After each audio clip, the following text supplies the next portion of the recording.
Thank you.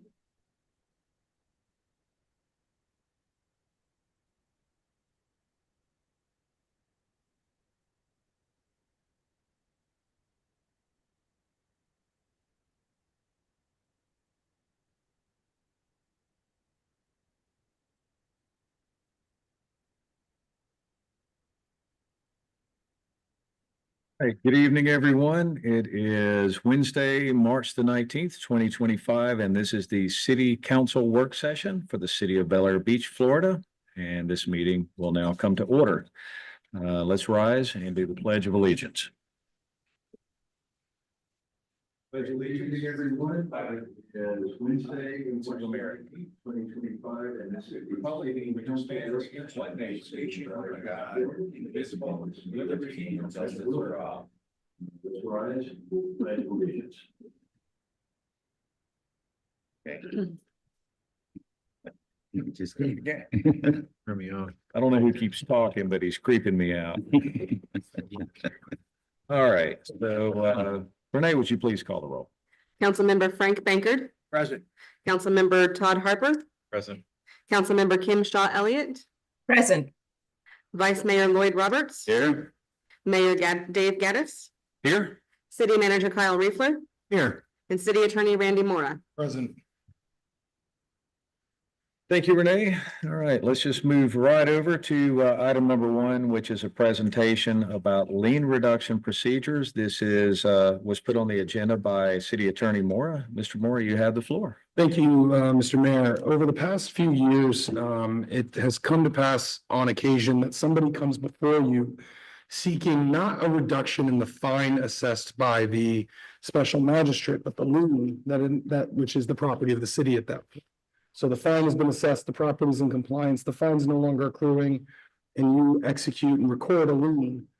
Sometimes it's 20,000, sometimes it's 200,000, and they come before you and say, I wish to have a reduction of this. And you can recall some more recent examples of this. Often these get presented to you with very little context, and you're not given, there's not presently in your code clear established criteria beyond that which we would ordinarily advise you to consider based on what got them the fine in the first place.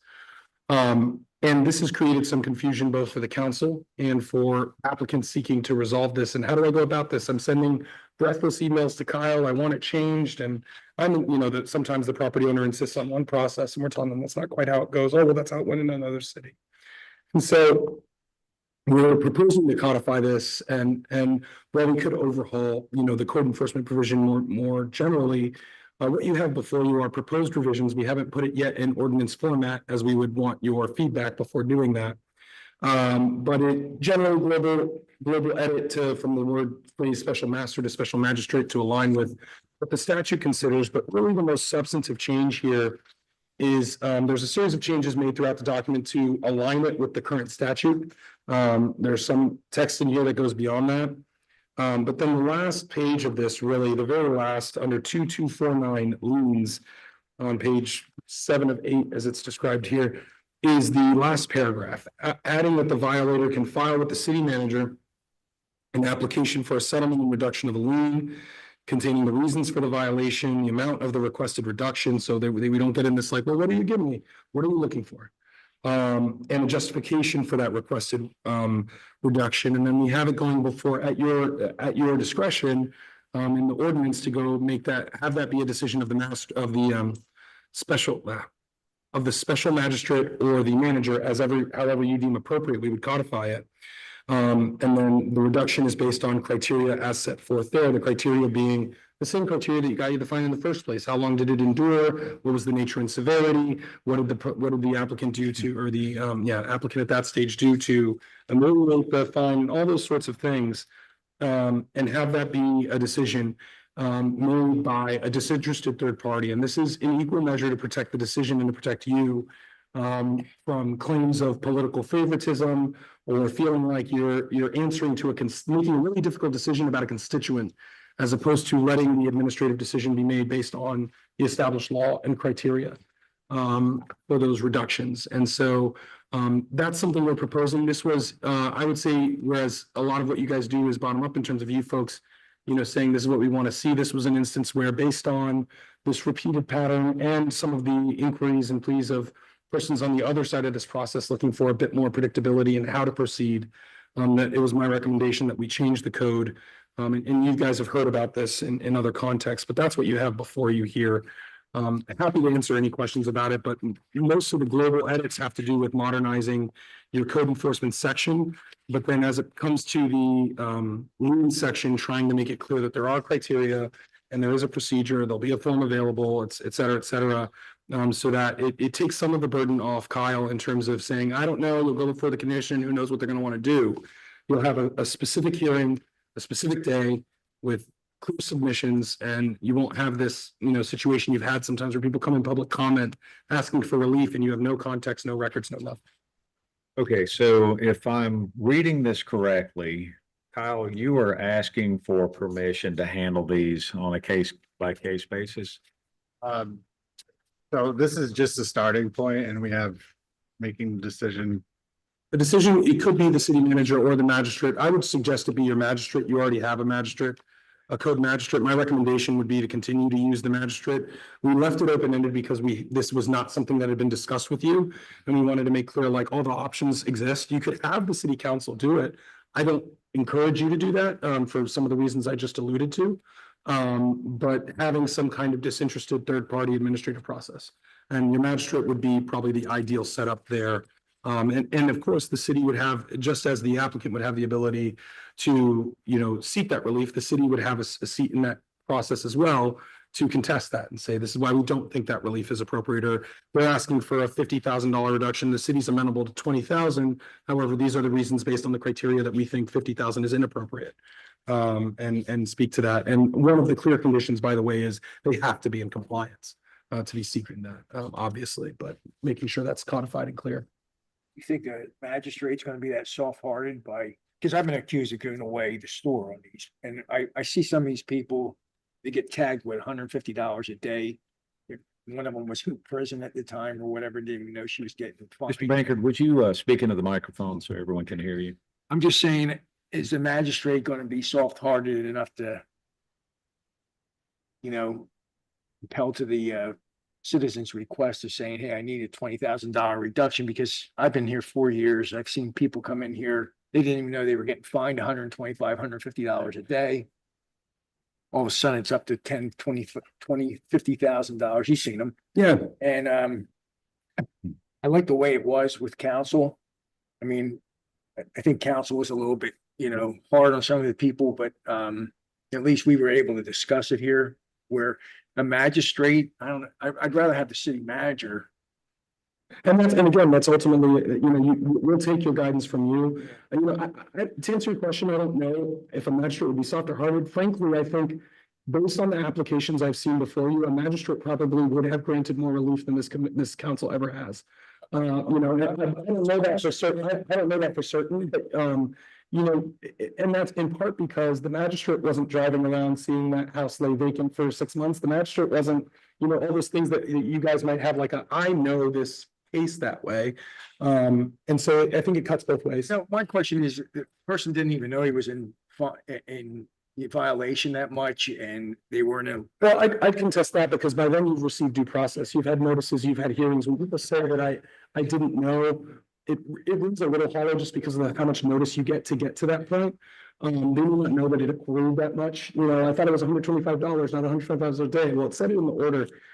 So that part's a little less persuasive to me. And also remember, when you get that fine, the original fine, there's separately a process to seek a reduction of the fine. There's also a process to appeal that decision. So they have different entry points to challenge or reduce that. So at this point, all of those have been exhausted. We have a lien, we're owed money, and we're trying to say we're willing to work with you on it if. And the problem generally is sometimes it's an older couple or a couple might die or whatever, give it to the kids. The kids want to get rid of the house. And I just want to clean the slate and get them out of here. You know what I'm saying? I hear that. Mr. Bankard, can you give us a couple of examples that you know of without actually calling out the address? Can I have some specifics? Remember the one They came in, I forget how much the lien was, but the person was actually in prison Yes. at the time. Mm. And it was like was it $150 a day? But it was like almost a year. And I'm not gonna do the math, Steve. Fine. Yeah, you know what I'm saying? And another one was, I think it was 50,000. I wanted to give like, knock it down to like, I think the person asked for like 15 or 20. What was the problem with that particular home? That was a rental, right? Short-term Yeah, rental we dealt Yeah, with. yeah. A short-term rental. Now, that one was definitely an abuse case, for sure. The other was, I believe that the whole thing was they were selling the house. No, he still. They weren't. That was 2020. There was another instance where that did happen though, where somebody was saying, I'm prepared to sell Yes. and change the ownership and. Yeah, that was Yeah, so 300,000 other one. I don't really have a problem with a magistrate handling this. I actually would feel more comfortable about it because it would not put any of us in a bad situation because with Delray Beach being a small community, we're in a unique situation. Your neighbor can knock on your door and go, why don't you do this to me? Whereas if we were Right. in St. Petersburg, that's probably not going to happen.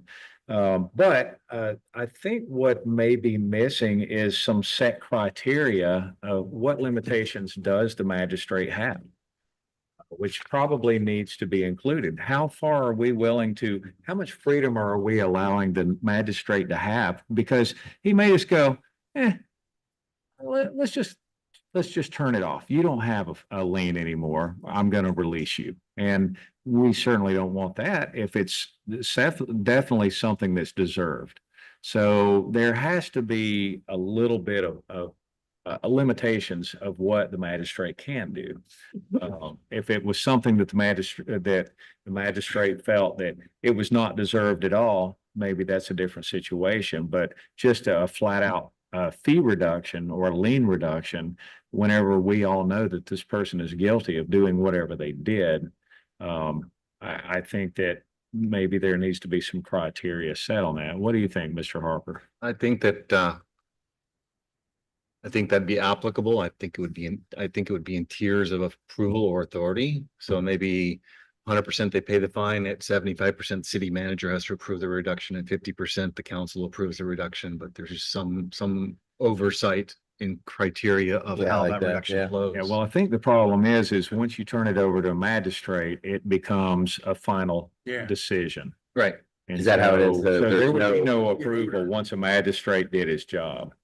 And so I think that the magistrate's going to do whatever is going to follow along with whatever criteria we set. Is that right, Mr. Mora? I think that's generally correct. I think what you're sort of contemplating is some language that says something to the effect of, in no instance shall the lien be reduced beyond 75% of its original value.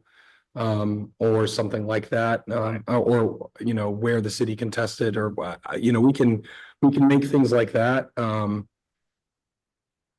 That would probably be the best way to do it if there's an absolute threshold, like we want to make sure they never zero them out. But again, that's ultimately, your call on what thresholds you're looking at. And I can tell you, like, for example, in other communities, sometimes these get reduced as much as 90% because you're just saying, well, it's sure money versus money we're never going to see. We can have this as a lien for 20 years. They're never going to pay it.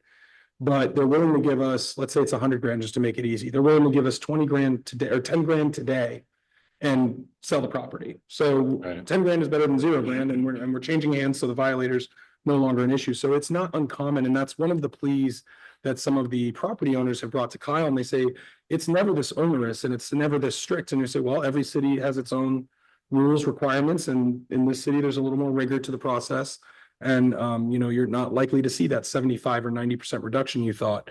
And that's fine, if that's how the community wants to operate. But that's one of those challenges that we've, are concerns that have been vocalized on the other side. And again, you're here to balance all the equities. Right. And I see magistrate all the way through this document. So one of the other questions that I have is since I've not actually read this thing entirely. Yeah. Is that does this put all the magistrate fees on the applicant, the person who's trying to get the lien reduced? Because I think that absolutely that should be part of the process, is because it's a very small amount for a large amount they're trying to get reduced, and I don't think the city should incur any fees. So I can't tell you that it's always an absolute zero out, but what I can tell you is the way your code reads presently and would continue to read.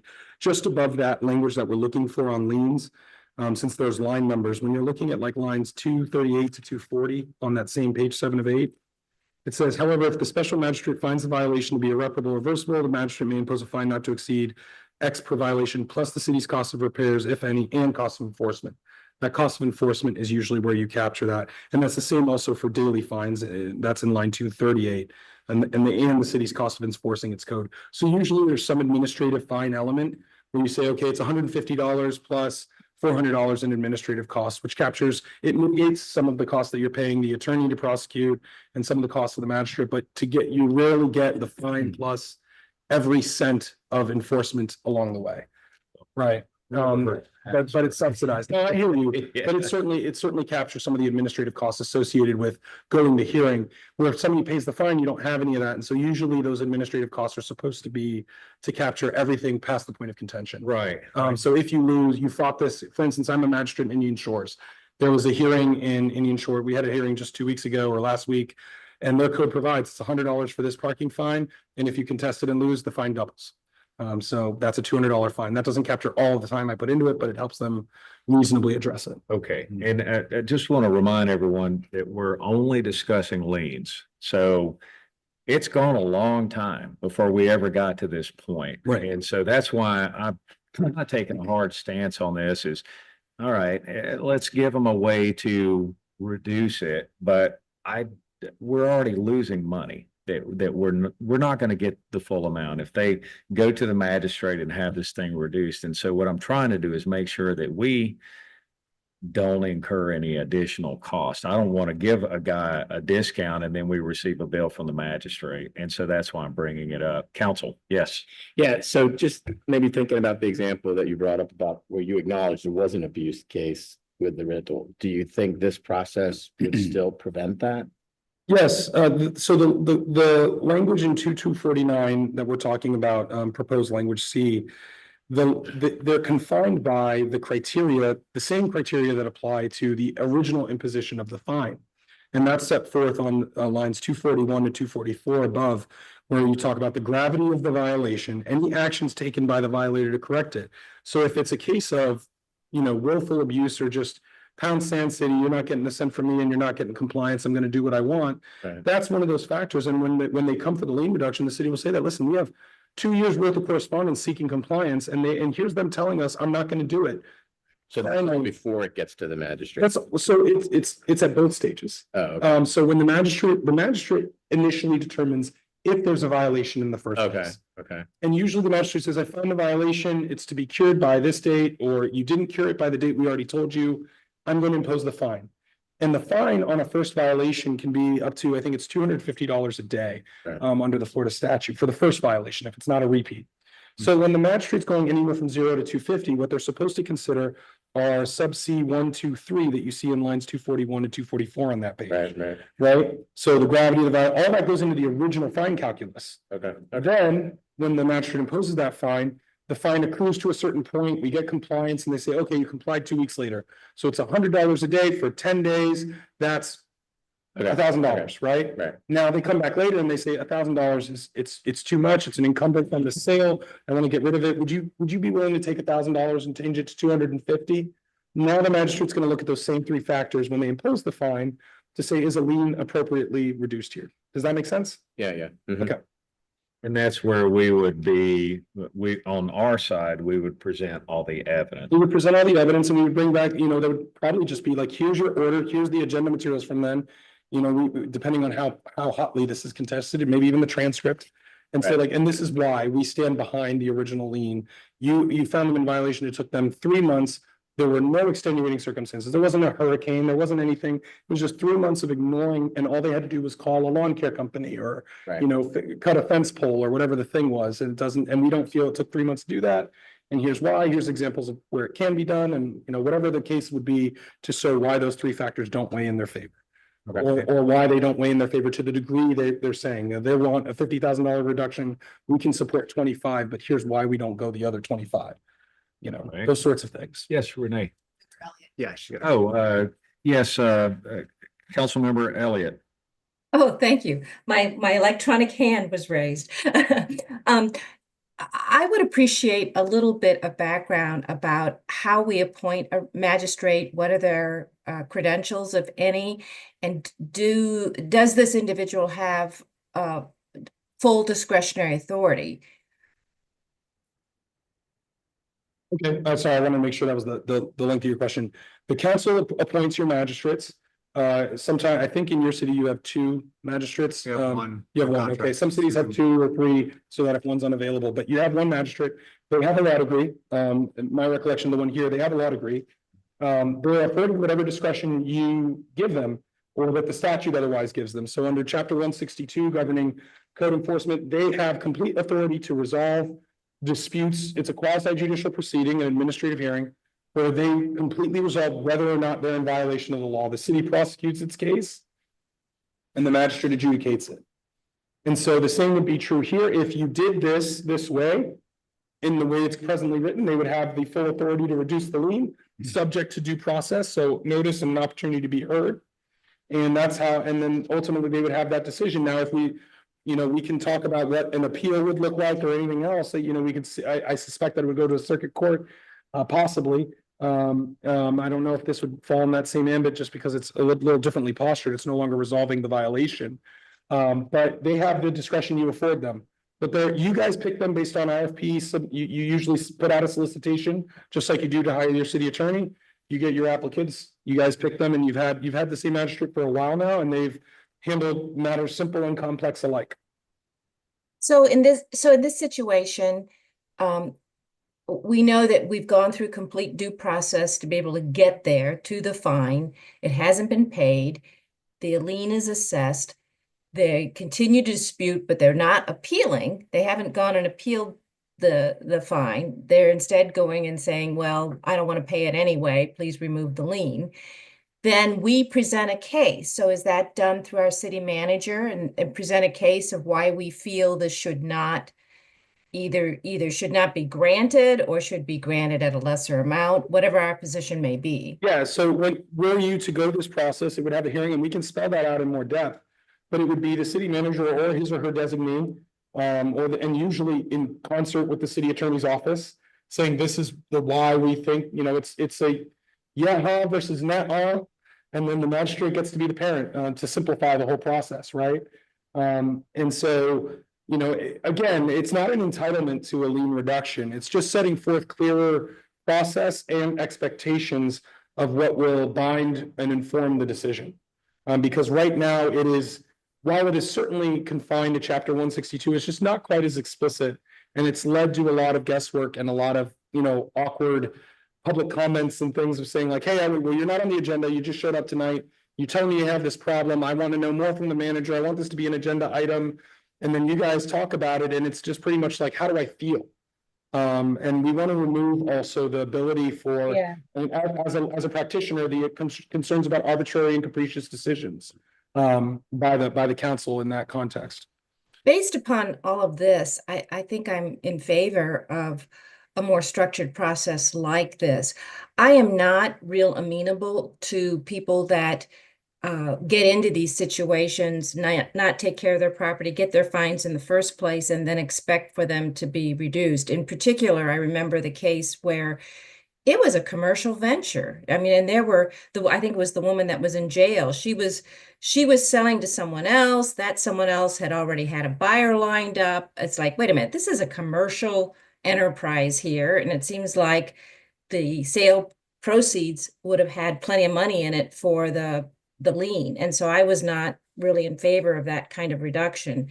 In this situation, it seems as though we've gone through the whole process.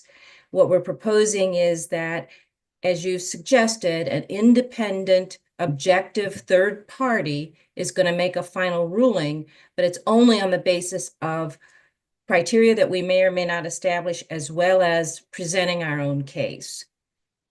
Correct. And again, if you guys have any ideas on or concerns, and we can, as we consider bringing this to a structured ordinance, implementing some kind of limiting language, if there's a ceiling you wish to put on that discretion, let us know.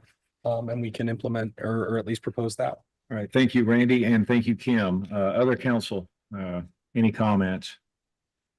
How do you feel about this? Does this look like the direction we'd Yeah, like to I'd take? support it. Yes. So in the current narrative it is now, there's nothing that's going to create a situation where it will be tossed back to us, right? The magistrate will make his or her decision and that's it. Correct. Is there any language that we can put in there that would create a trigger?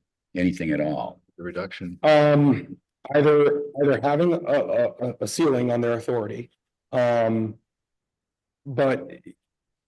I'm trying to conceive of this because what you're proposing is somewhat unorthodox, as the manager, as the mayor alluded to. Right. Usually, once you've given them authority, that's the person who's making the decision. And it's not like you get this, but then you have to ask us for permission to make this decision after that. Mhm. Then do we want them making the decision, or do we just want to limit the breadth of their discretion? I'm not aware of a construct like the one you've described. We can certainly research that. That's why we're, by the way, doing this as a work session item and not a first reading. This is the kind of thing that lends itself to having this discourse so we can understand your concerns as policymakers. I think putting a tool in place like that would actually be problematic. Because it would again come back to the council anytime that we had a heavy heart about the way something. So if we didn't agree with the magistrate, well, then what good is the magistrate? So I think ultimately, if we're going to do this, we set the guidelines of what your limitations are. They're limitations we should be able to live with. And then we say, here's your toolbox and please do your job. And the way the cards fall, the way the cards fall. It's the same with the Board of Adjustments.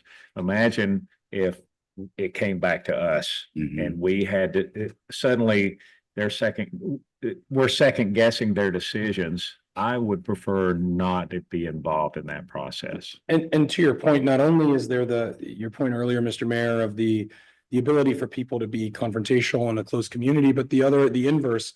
This community is so small that invariably the applicants will live on one of your streets. You have 7 of you, right? They'll live on one of your streets and they'll be, oh, well, that's just favoritism because, right? Or yeah, you didn't want to have to face them when you walk the dog in the morning or whatever the claim is that the court, you shouldn't do things based solely on the court of public opinion, but I'd be a fool if I didn't say it informed your decision-making as humans. And so I want to raise that. And to the other point, Commissioner or council member, that you raised about, I'm not so keen on the people who have put themselves in this position. Oftentimes when you're looking at a lien reduction, and Member Bankert alluded to this, you're often dealing with a successor in interest, whether that be a commercial investor, a family member, or somebody else. Typically it's somebody saying like, I just want to move on. And I've got this encumbrance I didn't create, I'm willing to buy the property, I'm willing to change it. But, and I was even willing to buy it knowing that this was out there on the hope that you see we're turning a corner. So maybe the 75,000 could be 15. And I can get this where you guys want it, and assure you that now that I'm buying it, it won't be a thing anymore.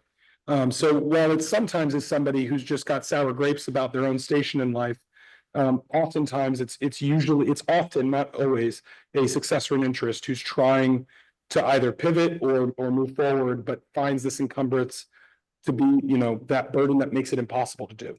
Also, there's the third situation where we may not actually like the owner of the property. They don't live here. They're not maintaining it. Please sell it. Let's move on and let someone else come in and try to do a better job. It's always been my thought. Than what you're doing. So there's all these various situations, but I still think once it gets to the point of a lien, I don't think that we should ever allow a 0. I think that there needs to be your lien's gonna continue growing until you resolve this, but at what percentage are we willing to live with? And I think that probably half is about all I'm willing to go for. I guess I might be willing to go down to like 25%, but that's just my thought. But I was kind of curious, do you think if we say a limit of like 25%, do you think the magistrate's going to abuse that? I think that people going after the application would abuse it because they know what the limitation and bottom threshold is. Well, it's up to the magistrate looking at all the evidence. And unfortunately, that's whenever we get bogged down or the the city manager and his staff gets bogged down with it. They're trying to defend our reasoning. Why are So I'm we just- not wanting to do this? you know? Right. And I guess The that's. magistrates don't they don't operate as charitable ventures. They will consider the evidence and the factors, right? And, you know, when you look at, and we can add criteria, whether it be a threshold or you say, you know, in addition to the criteria above, it shall be considered whether the person seeking the lien reduction is the violator themselves or a successor in interest. Like we can add those things if you so desire. That would be great. Yeah, I like that. Um, But I'll write that down. But the question of like, if you put the maximum, will everybody just ask the maximum? Yes and no, like everybody approaches the table with the admonition that you have not because you ask not. You know, shoot for the moon and land among the stars. We have so many phrases for that in English that like, yes, humans and people will try to get there, but I don't think that creates an entitlement. And the magistrate's gonna look at that and say like, okay, 75% is the absolute that I'm going to do. That's not where negotiations always start. That's the absolute best you can do. There's always going to be one of these factors that cuts against that, right? It lasted for 2 years. Okay, we're not taking 200,000 and reducing it to 10. You know, and so again, my experience in looking at this, oftentimes this is just an administrative decision. I've seen in other communities where lien reductions are really just put on the city attorney's office to negotiate. You know, it's our property, it's your right, negotiate it and, you know, seek our blessing. But like, at that point, all the work's been done and you're presenting it to us and you're just trying to get our authority on it. I've seen that as another model, but then at the end of that, you're still ultimately the ones making the decision. So, you know, and in a community such as yours, it's unique in some of these ways. I think that would present a challenge all its own. So that's why we proposed it this way. Right, Mr. Riefler. Is there a way, like when we do a code hearing, like the city presents his case, like you say, prosecutes the case and we go over everything on our side and then the defendant has their time. Is there a way that when we set this up, the city can make its recommendation based on using some kind of table that we've developed? Some different. I don't even think you need to make some kind of algorithm or table. I think, you know, we can memorialize it here, but yes, this certainly contemplates both parties being heard because the city is afforded due process in this as well. It's your lien, it's your property that's being reduced. So you absolutely should have a say at the table in the proceedings on why we do or don't support. There will be times where like, we're totally on board with this. This would be, like you said, this would be a dream. Get it out of this person's hands and we still recoup something like, and there will be times where you say, absolutely not a cent. This is not that case. And the city will have the opportunity to make both cases. My thing is just to look at everything like in a consistent manner that I kind of weigh out different factors of each case. Kind of come up with why and my recommendation that I can present to the magistrate that would help guide kind of how we. Yeah, Andrew, I don't- what your gut is on this, where you're coming from. Councilmember Elliott, before I call on you, I have Mr. Roberts that would like to speak. I was gonna say if we use the 50% number, which I think makes sense, and the magistrate wanted to go lower, he or she, so they would be confined by that. Are they, Anything below could 50. could they say, you know, I think 50% is not enough reduction, and therefore I'm not gonna rule. No, I don't think that's really the case. They're operating based on delegated authority. So if your authority is they can negotiate any lien reduction up to 50%, That's that doesn't mean they have to go to 50%. They can do 10% without, they wouldn't say like, oh, well, I think 75 is the most appropriate, so I'm not issuing a ruling. They'll just say 50% as that is the maximum, while there may have been factors that militated in, you know, in plaintiff or, you know, petitioners made a request beyond that. My authority is limited to this, and so pursuant to 2-249 sub C or sub whatever. So they would have to operate within the bounds of their authority. Councilmember Elliott. The more I listen to this, it seems to me that the more criteria that we put on, the more likely it is we'll have a situation that doesn't meet the criteria that would allow us to have the ruling that we want. So it may be to just give everybody discretion. The magistrate has full discretion, just like any judge would, hearing a matter. and each side gets to present their case, and each situation can be very different. The Well, it's only other interesting. thing that I can think of would be to put a minimum limit. And again, just like a lawsuit, different courts hear things at different amounts. So maybe you say, we're not going to give you a hearing unless it's at least 5,000 or something like that. I don't know if that's legal. I don't know if that's discriminatory, but that'd be another way to just limit how many come through. Well, as we're going through this conversation, the one scenario that we've not really discussed is if there was a mistake made. So for whatever reason, a lien was put on a home, and for whatever reason, we realized that, or the magistrate realizes that, oh, we did something wrong. And there's no, if we put a cap on how much he can reduce it, there's no way to set it to zero if it's an honest mistake. Well, So- we would take care of that voluntarily, wouldn't we, if we felt like we If we made a didn't have a, mistake? right, let's say we put the lien, we recorded the lien and it was on 123 Sunshine Boulevard when all the proceedings were on 456. We would just have to release that, it's legal nullity. By the time you've gotten to the lien, you've had a notice of violation, a notice of hearing before the magistrate, the opportunity to seek a fine reduction, the opportunity for an appeal to the circuit court. It's highly unlikely that only by the time that your lien has been recorded do we realize, oops, this shouldn't be 20,000. And again, if it's 20,000 and we record 40, well, then that's again in excess of what the magistrate's order is, and we would fix that. Right. It's really usually what you're talking about is somebody trying to do something with the property and trying to manage all the encumbrances. Usually, if you have code enforcement liens, you may have tax liens, you may have other things. So, Okay, so with the magistrate being impartial, I am kind of rethinking this, that if we cap him at 50% and there's really a justification of, well, you know what, really, 50% is still too much. I think that we're tying his hands, and maybe 25% is a good, this is the maximum reduction we can do, because again, it's gone through all the processes and everything, but let's just say it's a hardship. Something like that, or it's that guy that we just don't want living here anymore, something like that, you know. Hey, we'll reduce it by 75% and you're free to go, you know, so. And we're making the case if we really want it to be right, 5%. And I guess the owner's making the case for 25%, and the magistrate's making the call. right, yeah. Yeah, it's all what's in just progress. bear in mind that once we hand this over to the magistrate, these discussions aren't going to come in front of the council. Right. This is going to be an administrative process. He's going to hand off his due diligence over to the magistrate. Yeah. Just like the violator or the lien holder is. So, And also, remember, it's all, one, it's a public meeting, and two, this is a legislative process, which is to say, I mean, it's a judicial process codified in your legislation.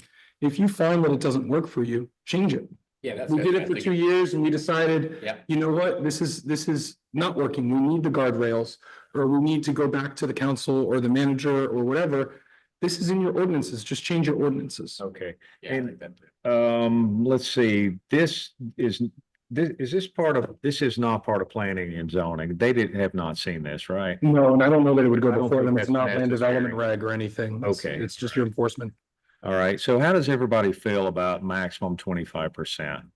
Mr. Bankard, you've been I think very it's- quiet. I think it's too high or too low, I mean, It's too low, so you're more of the 50% guy? yeah. All right, how about you, Mr. Roberts? So when 25%, you're saying the magistrate could reduce it by 75? Yes, Okay. I'm good with that. so you're 25? I'm not fully understanding the discourse at this point. I'm a little confused. Are Okay. you saying that if it's 100,000, the most reduction is a 75% reduction. That would bring it to 25. Correct. You're saying the max reduction. Yeah. That's what I'm saying. A maximum of 25% of whatever the lien was. Right. Not a 25% reduction. It would be a 75% reduction. Okay, so maximum 75% reduction. Okay, now are you good with that, Mr. Banks? Yes. Okay.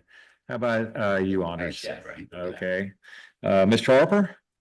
I would rather not see a limit at all. No limit I'd for rather see you. the magistrate have the authority to make the decision as needed according to what the current circumstances are. The one thing I've heard consistently here is that the magistrate offers objectivity, but at the same time, the city manager offers context Okay. to the situation. So I'd rather the magistrate have the flexibility to make the decision that needs to be made. And I'm always going to be on the side of our city manager as far as this situation is concerned, because it's already gone in front of the magistrate. It's gotten to this point, and I feel like if we're going through this battle and we actually are giving this person the opportunity to reduce his lien, I think 25% of the original value is more than enough. So I'm on the 25. You saying to give it to Kyle too? What's that? I didn't understand completely what you're saying, because you're saying it went to the city manager, you're gonna let Kyle make that decision before it gets to the magistrate? No. What I'm saying is that it comes as an administrative process. You start imposing fines because you're a code violator. Eventually the fines pile up, and then we go through the due diligence and or not due diligence, but through the process of eventually putting a lien on the property. You've notified everybody, you've gone through the magistrate, you've done all the right things, and it's gotten to this point, and we're giving the magistrate, after it's already gone through the magistrate once, the authority to go all the way to zero. Yeah, I'm not good with that. I think 25% of the original maximum. Yes, Mr. Riefler. Can we stick in there that I calculate the administrative costs, just that it doesn't then go below I that? like that. Maximum 25% plus administrative cost. Because again, I don't think we should have to pay for this. They're fighting to save their own money. And then you got And understand, as context, by the way, hands not raised. as context, by the way, we see less than a half dozen of these, frankly, less than you can count on one hand a year. But when they come up, it creates some consternation. That's why we're moving in this direction. But I don't want to, by the amount of time we've discussed this, and it is serious. I don't want to give the impression that we're dealing with dozens of these a year. You're not. No. It's the exception, not the rule, and that's why we're trying to find a unique procedure for it. And I will say that I am never comfortable whenever we single out a single resident in this community, and we have a discussion in a public meeting about that resident. I would rather it just go through due process. If they decide they want to fight it, then they can take it to a magistrate, and it's no longer in our court. I think we're all more protected that way, and that's the correct way to go. Mr. Moore, was it your idea to put this on the agenda? It was. I appreciate you doing that. And it came also, with credit to Mr. Ungst, who you've seen on the other side of these a few times as an attorney. Brian Oaks Jr. Brian Ungst Jr. has offered some insights, having represented people on the other side to say, hey, it's clear that Bel Air Beach wants to work with its community. We want to help you get where you're going. Okay. So working together, in terms of identifying the problem and bringing it forward. All right. I'm sorry that council member Shirley is not here tonight to go through this also, but I think for the most part, the majority is on the same page. Everybody good with that? Ms. Riefler, how do you feel about the 25%? Feel good about it. Okay, all right. And bear in mind, if the magistrate doesn't have to, what is it? Did Kim get to voice her opinion in the end? Well, her hand's not raised. I don't see your little hand raised up. My inclination was to have no limit and just let each situation fall on its own merits, but I can live with 25%. I can live with it. Okay, I appreciate that. All right, well, Mr. Mora, then you know what to I've got do. consensus direction to bring something back before you. We'll look at it to make sure there's no board that needs to see it.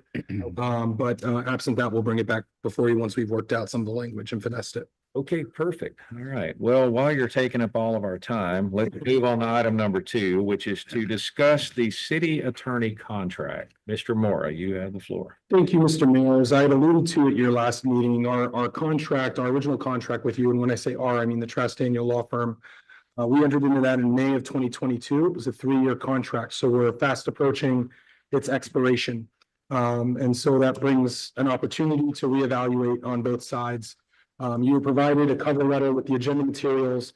And what that cover letter does, it sets forth, and again, deliberately in a work session environment so that we can talk through some of it and not have you feel like you're backed into some kind of corner. But what we're proposing are 2 very significant substantive changes to the agreement. The first one being that I would be proposing to replace, you would still have a contract with our firm as you have. The way your contract reads, your contract is with my law firm, and it identifies the principal responsible. At this point, it's me. I'm proposing to change that to one of the named partners, Tom Trask, as your city attorney. For those of you unfamiliar with Tom, he's covered a couple of your meetings for me. But Tom is also the city attorney in Madeira Beach, Oldsmar, and Bel Air Bluffs. Tom has been practicing for more than 36 years, focusing on this area of law. He's very knowledgeable. That is to say, well, I think we have some really great associates in our core. We're replacing a partner with a partner, and somebody who's certified by the Florida Bar and City County Local Government, if you'll have them. The one limiting factor for Tom in this representation would be on occasion when we have these work sessions. They're typically held the 3rd Wednesday.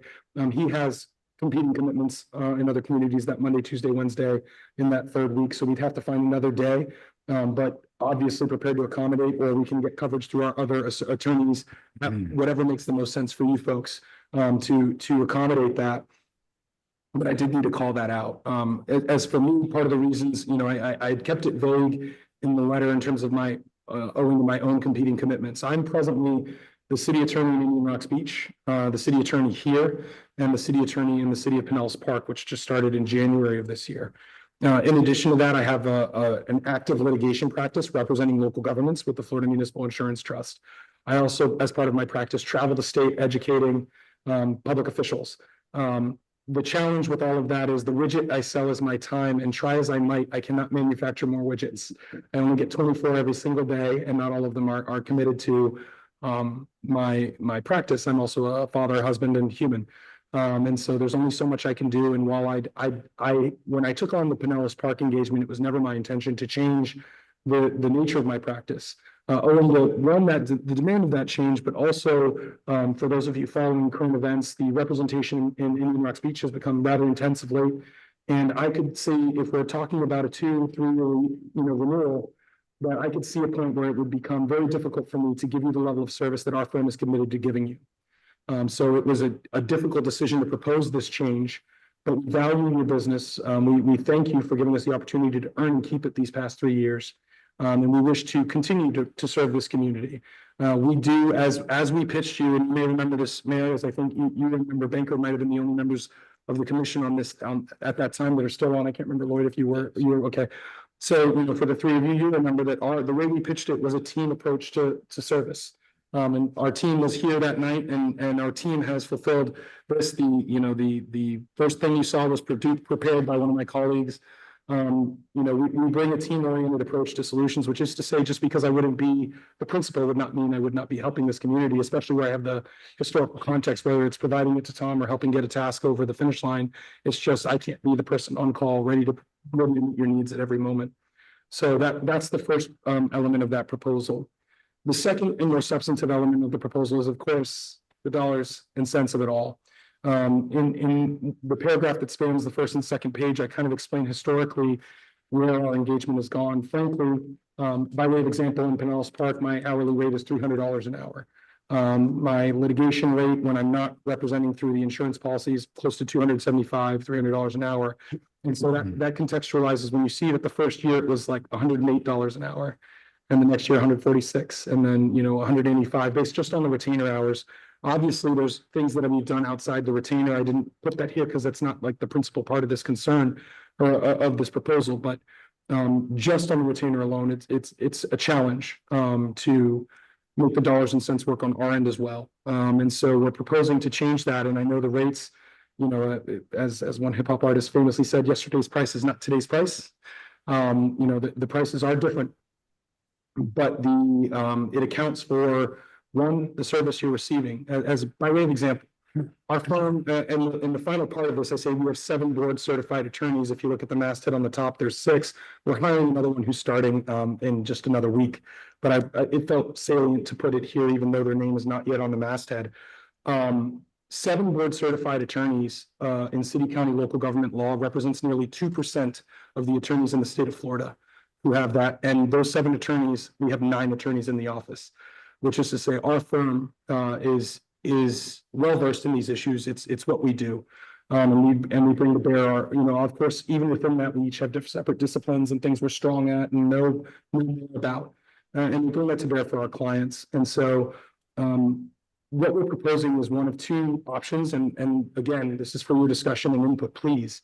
The first is an hourly billable arrangement. So no longer worrying about what's in the retainer, what's out of the retainer, or is this thing that we think is a non-issue going to become a big issue? You know, one of the first experiences I had with that, I think, was the buoys, where it seemed like that would be a workshop and a meeting, and then it turned into like 6 meetings. You say, okay, I'm gonna have to move this out, and you can never really predict that on the front end. Sometimes you just know, okay, this is going to be a disaster preparedness and response. If had I been pulled into that, I could say, okay, I've been on enough calls to know this is going to be a long-term problem. That isn't the same as just writing your regular ordinances and attending your regular meetings. And with most of our clients, we represent 14 cities. I think we're at between as far north as Port Richey and as far south as Estero. Most of our clients are presently closer to the 225 to 235 rate at the present year. So what we have is an hourly arrangement that would go up each year. 235 the first year, 250 the second, and 265 the third. And part of that's to normalize and bring it up to the rates commensurate with the experience and level of service we provide. We've done some of the math for you. I see everybody feverishly typing on their calculators on their phones. I'm sure you're calculating percentages and the like, but we try to set out as much and try to be as transparent about that as possible. Option 2 is a little different, and this is something we've developed based on trying all of our clients' individual needs and where they're at. And so option 2 would be to continue to have a retainer, but say you get X amount of hours in the retainer. And so at 16 hours, you never have to worry how much an hour is, or up to 18, as it's written here, 18 hours per month. You've historically used 16 per month on average. But should a month become a 25-hour month, then those first 16 are all captured, and now it establishes some parity and equity in that process so that we don't end up upside down like we've been in years past. But it also doesn't have a chilling effect on your use of legal services, which is one of our concerns with retainer arrangements. Sometimes is people say, well, I don't want to spend too much. I don't want to call them too much, or hourly rather. I don't want to call them too much because I don't want to bring the bill up, and then you end up having more costly problems on the back end because you tried to ask for forgiveness instead of permission, right? And so this has a cap, and again, still those outside of the retainer rates graduating upwards, closer to commensurate with market. So those are the 2 proposals. It is incumbent on me to say this is, this is a continuing contract, so you can renew. But if you desire to go out to the market, you have that option as well, and that's why we wanted to give this to you with ample time. If you wanted to do that, we are prepared to continue representing you. We've enjoyed this. I've enjoyed this. It was not a decision made lightly in terms of changing the proposed attorney. But again, our principal concern is not my ego. It's the level of service you receive. And that's why it's structured this way. So with that, I'll turn it back to you folks for discussion. It's your discussion to have. Mr. Moore, when would be your last date of service here? It would be with I would see it through to the end of my contract, or whenever you entered into a new one. So the end of my contract presently is in, I think it's, I have to look, I think it's May 21st or something was when we signed the original one. Let me see, it's May 16th was the original contract. So I'd be through May 16, but if you enter into a contract with an effective date of May 1st, then it would be May 1st, whatever you folks just decide to do that way. But again, I don't go away and disappear. I'm here. It's really, even if I continue, I may already, just based on competing commitments, have to get coverage for certain things as it is. And the decision needs to be made by when? Well, we'd like to, if you're going to stay with our firm, we'd like the decision to be made before the expiration of the May 16 contract. That's not to say that we wouldn't continue providing you service if it's, hey, this lagged a week or two.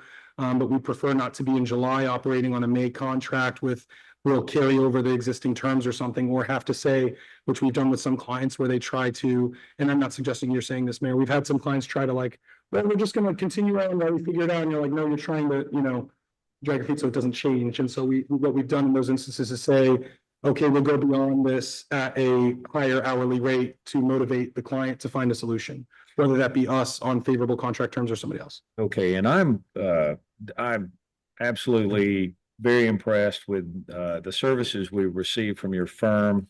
Not only has Trash Danio done a great job in our meetings, but also has defended us and a prior case through the Florida League of Cities Insurance. That being said, I don't know what the will of the council is, if they would prefer to take this out to a bid. And if that was the case, should we consider this to be a bid? No, if you went out to RFP, we would have to do an RFP and we'd have to do, Okay. and we'd have to consider that. And, we've had communities where we say, here's our renewal terms. They say we want to go to bid. And then we say, okay, now that we're evaluating it as a bid against the open market, it's a different bid. Terms are The different. terms are different. Okay. Because, And that's it's- where I was going. I wanted to know what it was we were looking at. Right. Mr. Bankard. I'm not against putting it out to bid, but I don't have any problem keeping this firm at these rates. I don't know if option 1 or option 2. I think that should be discussed. Yeah, I think this is it's a little bit, well, it's a lot to digest. I'd like to, If you look at the 16 hours that he said on the average, it comes to 45,120. The bottom line is with 47,000 possibly. So it's really minuscule is what I'm saying. right, Yeah, so probably the retainer is probably better than. okay. And we try to structure the retainer so that it would be slightly better if that's what you. I don't want to put the handcuffs on the city manager by not calling, you know? Yeah, absolutely. Yeah. Councilmember Elliott. Obviously, I've been extraordinarily pleased with the quality of service we've received, and I thank you very much for that, Randy. One thing that's very important to me is style. And I think Randy's style has been such a good fit for us. He gives very competent advice. We know he has the skill, but he presents it in a very non-confrontational way. He interjects when he needs to. And I'd like to have an opportunity to at least meet his partner and just get a sense for just that style. In terms of the credentials, I don't think we'd find a better firm. In terms of the hourly fee, I think they're very, very reasonable and competitive in the environment. I would favor a retainer situation, but maybe one thing to consider is some sort of rolling average or some sort of carry forward so that we might have a month where, oh my goodness, we've just run over it extraordinarily because we just had a bad situation. And then the next 2 months be very far under the retainer amount. So maybe some sort of rolling average to help level that kind of scenario. All right, thank you very much. Mr. Harper, you had a comment? I think that I've done a lot of litigation over the last year or so on personal matters and family matters and commercial matters, and I can tell you that the rates that are being charged here are extraordinarily market attractive to the point where I'm extraordinarily happy with the level of service we've gotten from the firm. And I think that the idea of putting it out to bid is foolish because I think you're going to be duly surprised at market rates. I've been paying anywhere from $300 to $500 an hour for a good attorney. So my opinion would basically be to continue, and the retainer versus the hourly rate is a different conversation because I like the idea of having that level of guarantee of hours for Kyle to have that access. At the same time, I think that having an hourly rate that's within that market range is perfectly acceptable too, as long as the council budgets accordingly from a legal. And Expense perspective. if I may interject in terms of like the numbers, and how that bore out over the last 3 years. I think as you alluded to, earlier about context being important. Context is critical. The first year was really heavy. At the same time that I was hired, you were transitioning your long-term city manager, who had been the city manager years prior as well. And so you'd had a steady hand in a lot of ways. And for those of you who may not have known, that recruitment process took a couple detours and ultimately landed on Kyle, but that required a lot of time on the front end, like the moment I got in. And that really, and then also it was Kyle's, which you couldn't tell by the way he does it, but Kyle's first true job as the city manager. And so there was a learning curve of working with each other, of building the confidence in one another that like, hey man, you got this. And you know, Kyle's doing this without a deputy manager and people behind him to say, this is what I'm thinking, what do you think? And so we developed that rapport, but the first year was a learning curve for both of us in terms of that change. I didn't come into an existing manager, so I'm working with a new manager in the city that's new to me. And so there's a trust that we developed very quickly.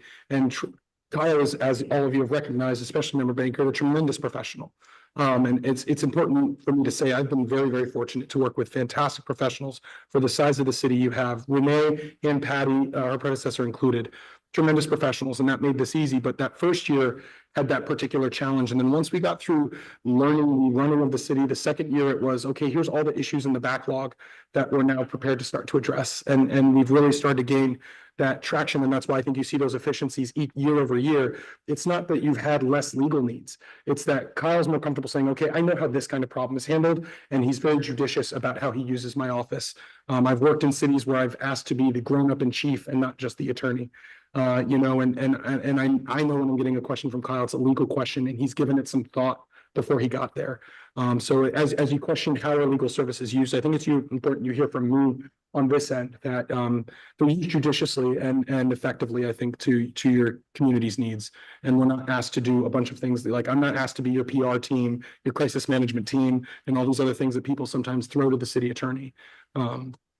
Councilmember Roberts. Yes, Mr. Mayor. So I'm assuming that there were multiple conversations, Randy, within your firm about various workload options. Yes. For yourself. So was there any consideration, because I would love to see you stay, any considerations of the new city that you took over? The possibility of handing that off to somebody else? No. That would make your workload? The short and honest answer is no. And I want to be very honest about that. For me, the new city I took on is Pinellas Park. I will be 40 this year. It's a tremendous growth opportunity, learning opportunity, professional growth. It's full service in terms of full fire, full PD, labor needs, et cetera. And so as a professional, for me, it allows me to not only use my existing talents, but build my talents. Also, in terms of the representations, it is frankly more lucrative, and that is beneficial to me within the firm as one of the it feels weird to say younger at 40, but younger attorneys in the office that way of, you know, getting that parity based on my labor and reaping the fruit of my labor these past 10 years as I've worked in this firm and in this field and in this marketplace. So it's a difficult question to answer, honestly, without coming across as disrespectful, because I don't mean it that way. It's an opportunity for growth, and this city can't offer me that same opportunity in the same ways, even if you could make the money work. And it's not purely about the money, it's about the experience. Got it. And I will add to that, my dad taught me a long time ago, he told me, he said, you're going to be a supervisor one day, you're going to have employees. And if anybody ever comes to you and says, I need to move on because it's better for me, well, who am I to hold them back? Right. So I respect you for being honest with us and bringing that to our attention. And yes, Mr. Roberts. Just a second question for Kyle. So Kyle, between the two cost options, is either one of those better for you, for example, regarding budgeting? Do you see one of them easier to budget for? Because I don't think there's either one of those that at the end, you know, right now we could say, well, a year from now, I can definitely predict which one is going to cost us the least amount of money. We don't know that. We can't predict that. But from a budgeting standpoint, do you see one of those options as a better way for you to budget? And I look at the option 2 with the capped retainer. I like that, you know, you have the retainer and you can work with it. But if we've been trending more to using less retainer hours since I started, and that's always my goal, is to kind of keep things where they need to be. Remember Harper mentioned something about a bucket system. I don't know if that's an opportunity somehow that we could bank hours that we don't use with a retainer that I could somehow recoup. Just throwing it out. Yeah, and the rollover minutes plan of the 90s a little harder to, and that's sort of what this tries to contemplate that. I mean, that's kind of what you're getting with the benefit of the capped retainer. Of you always know it's there, but as far as like, we didn't use 2 hours last month, so now next month instead of 16, we get 18. That's almost more like a flat fee engagement at that point, with a cap on the flat fee. It's not like PTO. huh? Yeah, it's not quite like PTO, and it ends up being 6 one way, half a dozen the other when you actually end up working it out. I don't know that it really becomes beneficial for you that way. You're paying for the benefit of those hours regardless, and you're going to get them. I'm curious, just on average, how many hours a month would you say that you just flat out give us and we're not billed for?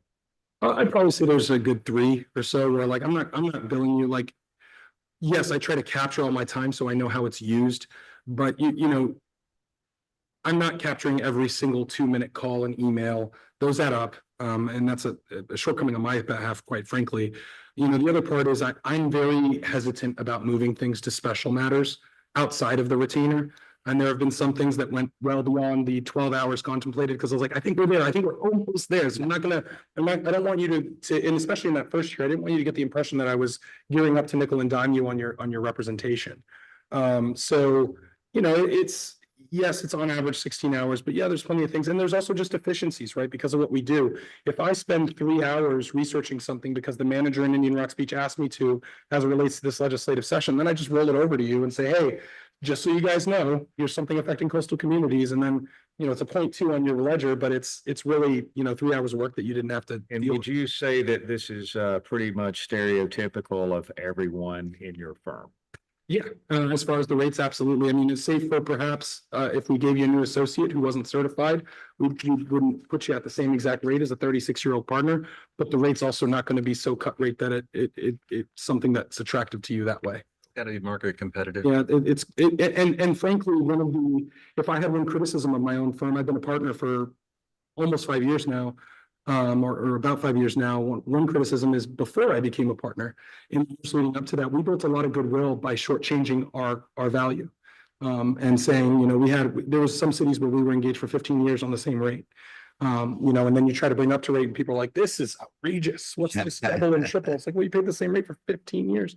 So, you know, that's one thing that we in the last 5 years as a partnership have really tried to make a concerted effort. I mentioned, for example, that I'm going into Pinellas Park and my rate there, and it's all public record, which is why I'm fine saying, and our rate there, my rate there's $300 an hour. That's still nearly $100 an hour cheaper than the last city attorney. I just felt weird to jump that high on a client when I don't have any other client that's close to that neighborhood, even if that is the value I bring. So, you know, we try to be considerate on both ends, and I think we've demonstrated both with this client and others, if it gets one way or the other too much, we're open to that renegotiation. This is based on real data, and that we're comfortable that where we've been, this is where we're going. But if we find that, you know, you guys are saying, hey man, we're using 2 hours a month, you know, Kyle's got this thing as a well-oiled machine, we're down to 5 hours a month, this still isn't working, then let's talk about it. We value your business, and we recognize that we too, under the Florida Constitution, are stewards of the public trust. But these are taxpayer dollars. We don't take that lightly. And I mean that, we don't take that lightly. And we try to find it, but we're still a money-making venture. So we've got to balance those two equities. Right. Councilmember Welling, you. Yeah, I'm in favor of the continuation, but there's nothing in our, in our laws here that we have to put this out for RFP. My recollection is no, because it's a continuing service contract. Okay, so I agree with you It's about the that. same firm, it's just a different Right. representative. Okay, so then, I agree based on the amounts and so on, that I think we should continue with that.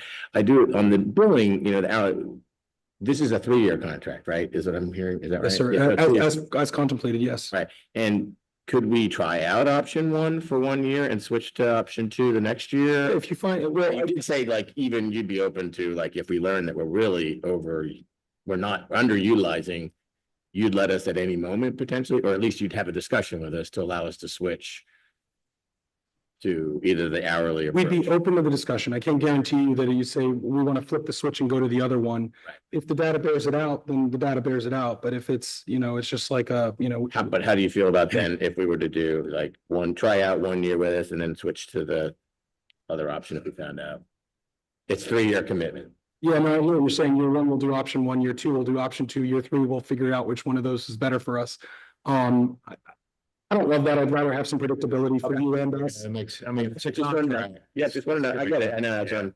I'm figuring, give them a year, maybe a year's enough commitment and then switch, but we're committing to you for 3 years, but that's fine. That's. Councilmember Bankert, I'll get to you in just one second. Mr. Riefler, you had something? So I just want to walk through the savings on option 2.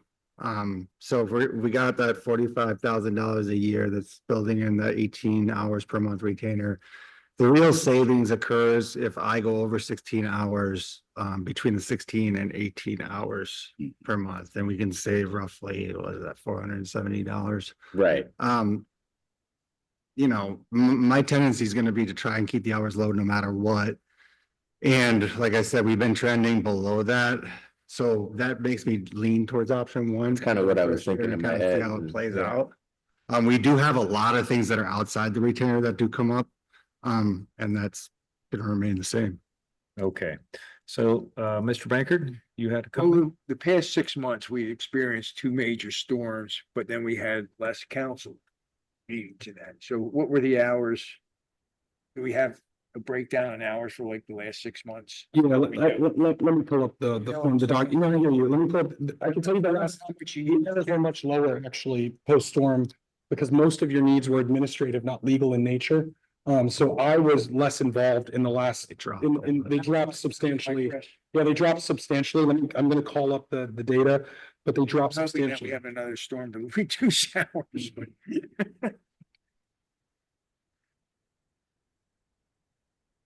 was just While gonna you're say- working on that, Mr. Roberts? Yeah, based on my calculations, so if you take the 3750 for the camp retainer and assume that it's 18 hours for the month, that comes out to be $208 an hour, which is pretty low.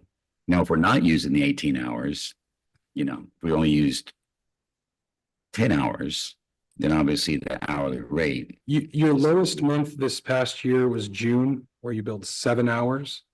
You had 4 months over 20. So let's go with the back half of the year. In July, it was about 21.7 hours in the retainer. August was 24.1. September was 14.4.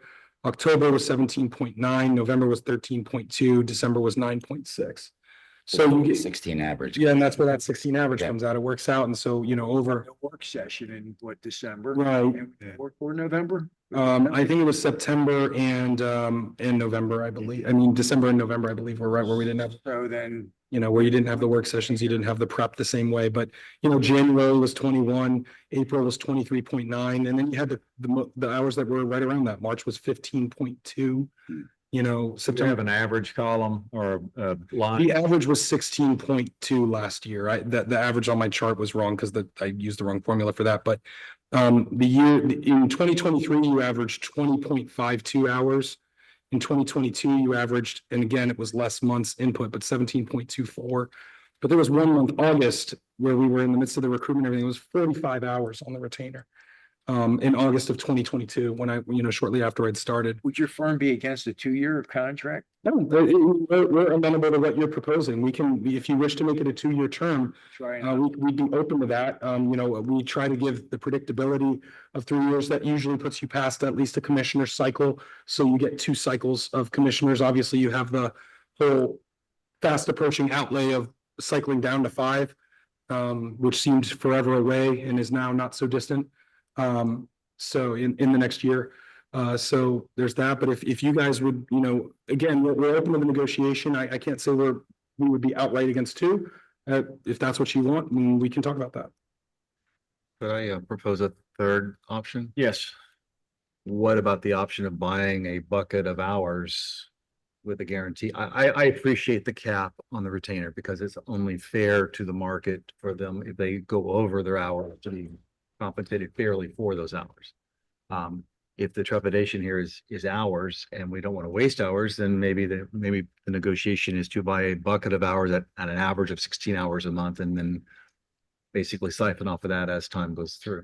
I think the problem he brought up was traceability, but it's completely up to your. So I want to make sure I understand the concept that you're proposing. So, 12 months times 16 hours. right. So, There's your bucket of hours. right. So you have that many hours to go for the year instead of per month. And so you'd say, okay, let's say, I mean, that's even lawyer, that's Not even, it's not use it or lose it. It's basically, here's your bucket. And if you need to replenish your bucket, you buy more hours.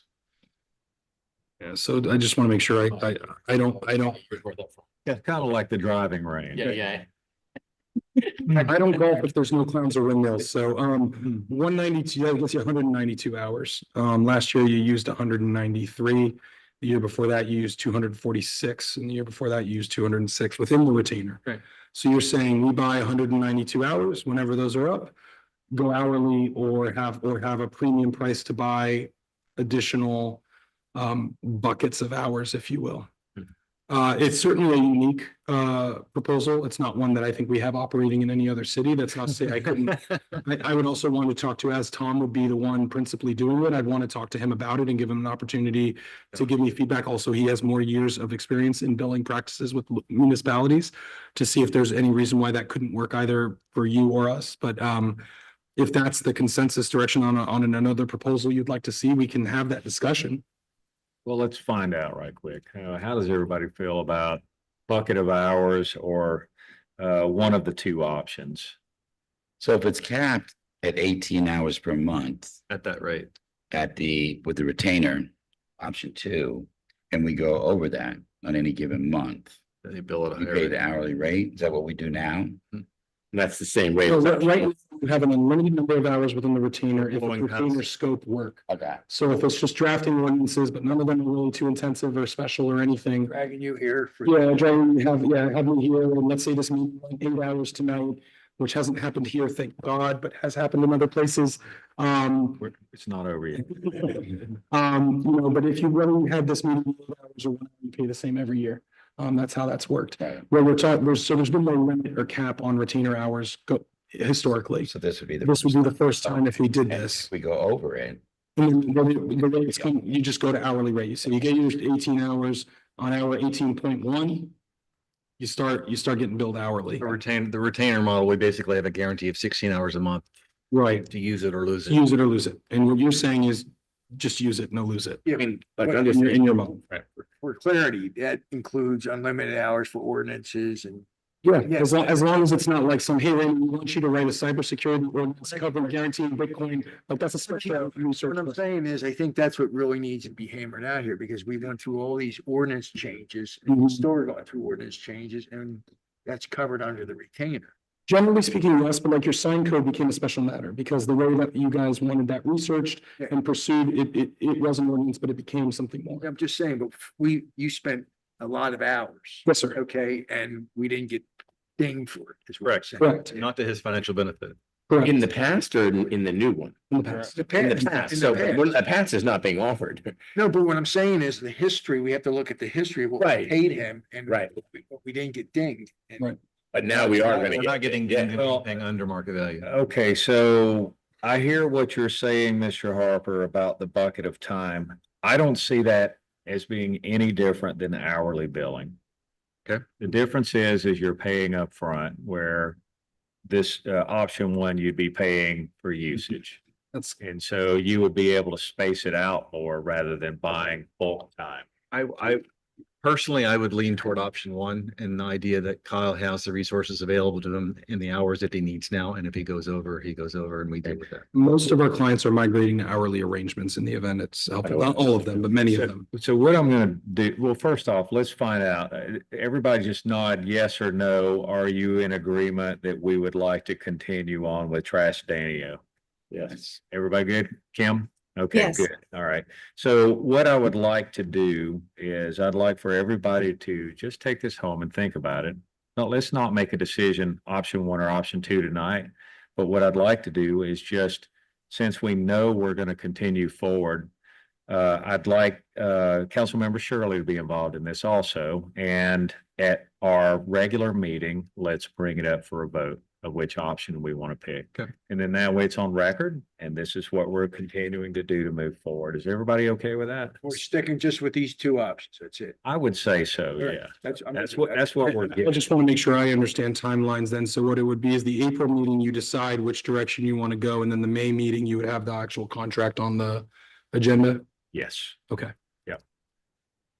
Can you go over how you've been billing like our regular meetings and work sessions? Cause I'm trying to look at a bill. Generally speaking, it's retainer.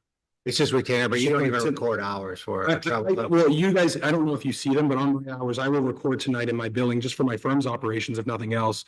Hey, 3.3 hours, prepare for, travel to, from, and attend March City Council work session. And it's under retainer, but your 3,000, you might see in a month where you see 24 hours, we just adjust the bill back down to the $3,000 rate. Right. So the hours don't bear it out. You don't see it. So for example, when my firm administrator sends me the bill proof to approve, like those are my entries, they are on the right case, all that. When I send it to her, I usually say approved, subject to adjustment to retainer rate. And those numbers you read to us earlier, those were real numbers. That's That's the based on, Okay, yeah. that's the actual billing records that, according to my records. Okay, Okay, are we all good with that? yes. All right, let's move on to item number 3. Wait, one thing, if I might add Your though. yellow hand is not big enough. I can't see. If we do get the opportunity to meet Mr. Trask. Yeah, you will, he has covered some of your meetings for me. He's been here before, but you may not have been here at the time. He's not as handsome as me. It's easier to forget. And I will make that talk. Frankly, there's this weird delicate balance when you do items like this he had another commitment tonight, so it wasn't as much of an issue. But one of the things he and I talked about was this is the work session where you start to talk about it, and we don't want to come across as too heavy-handed by saying like, here's the heir apparent, let's say if you don't wish to go in that direction at all. And so it's to not be presumptuous. Let's have the discussion first. And if you're willing to move in that direction, understanding the limits of his schedule, then, okay, he may well be covering the next meeting, frankly, based on my competing commitments. I might have to be in Brevard County that day.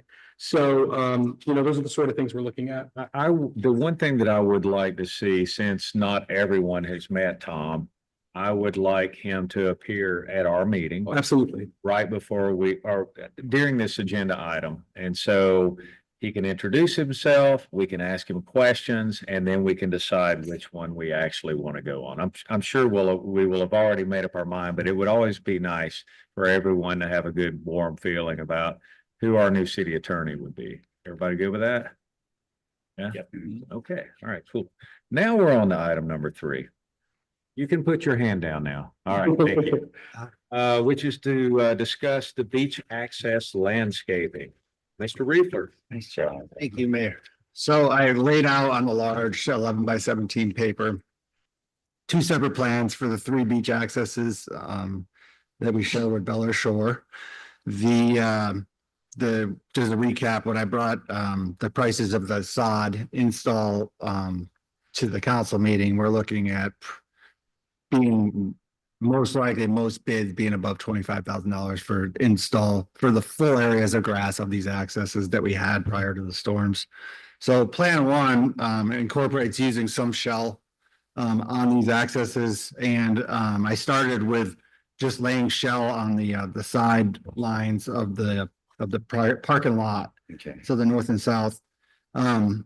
It's a piece that reduces cost, and as you can see, as I calculated the shell by square feet, and that was calculated based on a depth of 3 inches, and use the cost that we get delivery of shell. And I propose that the staff does the shell install. That's not too hard for us. But then I also laid out the areas of sod. We would have to put the grass in, which would be towards the western portions of the parks.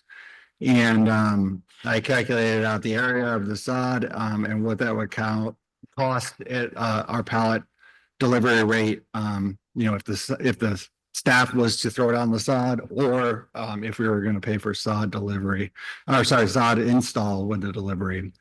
So I got plan one and we got plan two. Plan two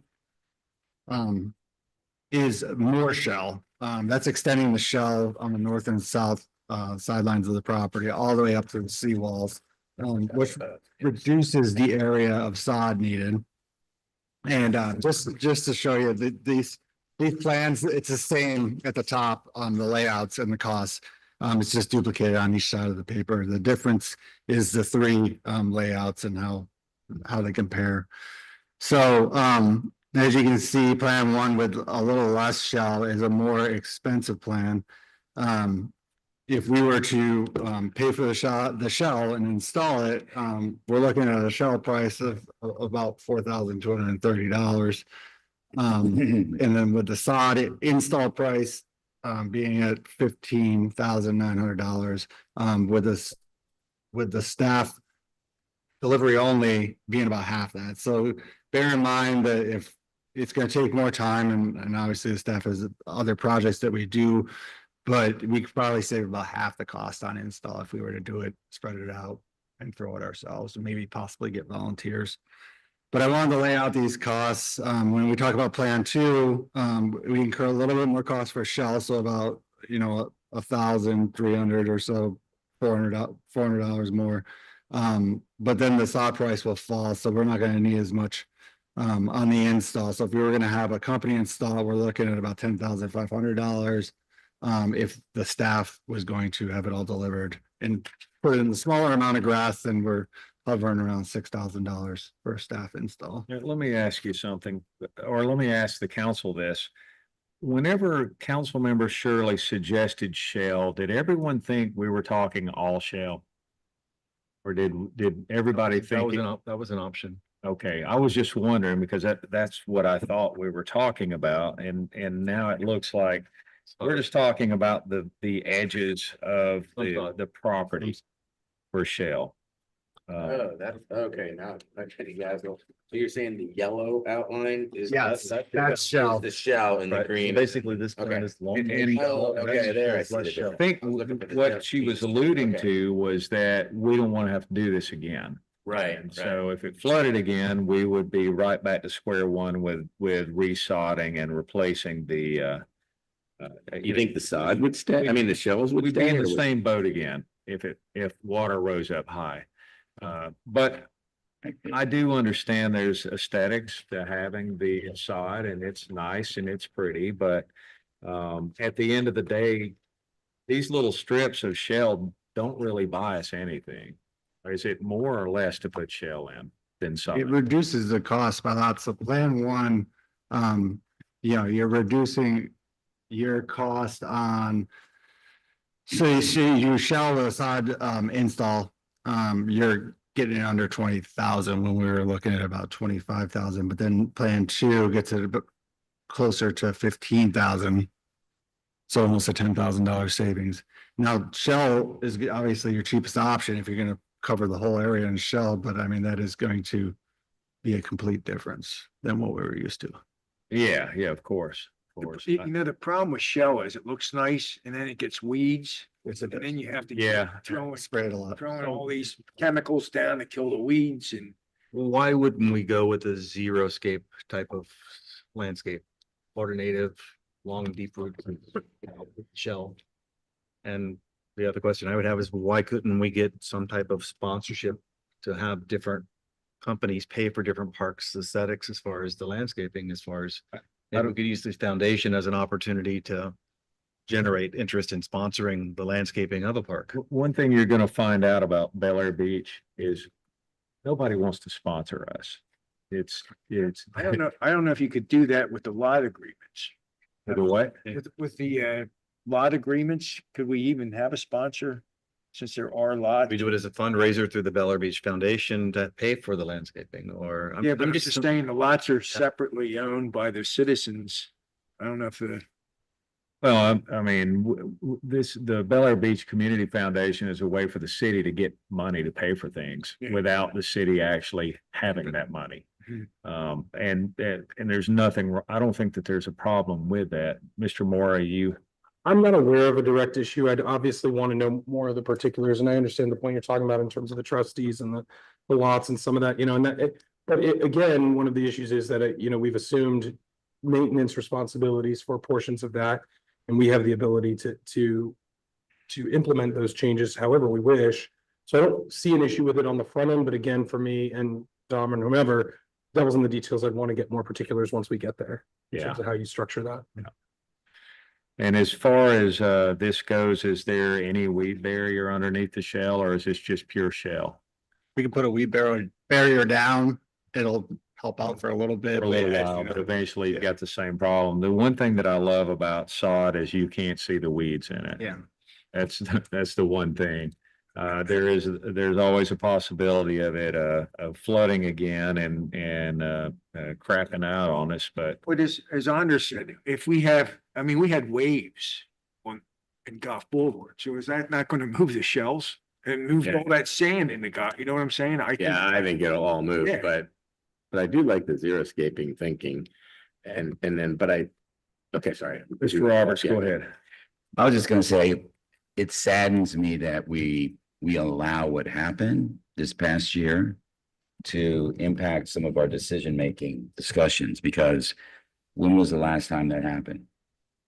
Well, you're right. Oh. You're absolutely right. I'm just, I'm basically going on, this is going on from the last meeting that we had where we had this discussion. Right. And Shell was something to consider. And so Mr. Reefler puts a No, no, no. proposal together. Yeah.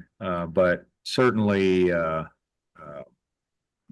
whatever the council likes. I think I can just, from personal experience, we put shell in around our palm trees in an area that we did.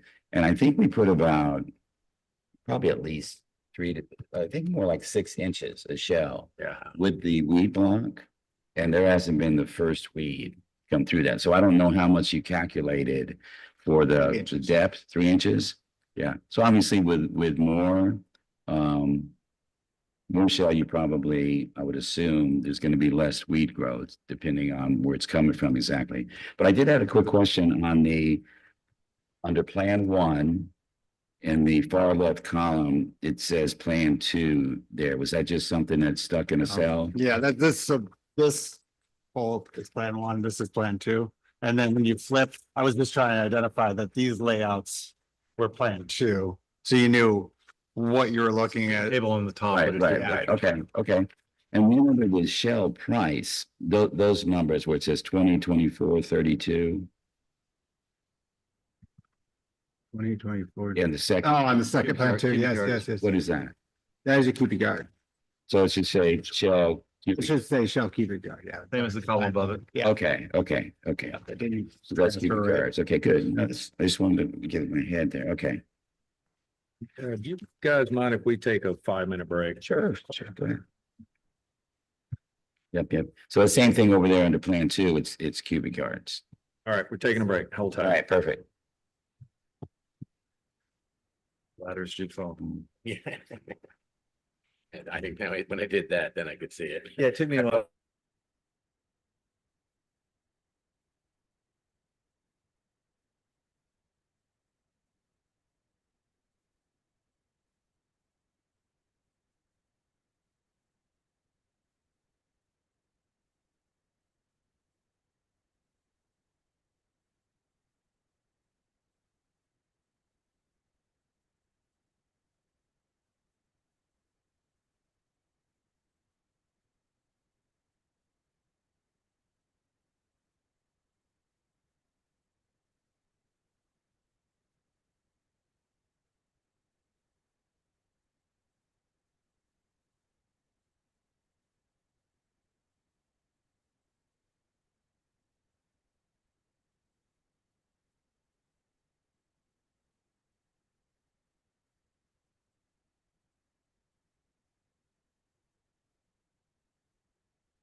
hot or stiff? It's like, oh my. I'll tell you, goodness. he was fast. Crazy, Yeah. crazy, crazy, crazy. Crazy. All right.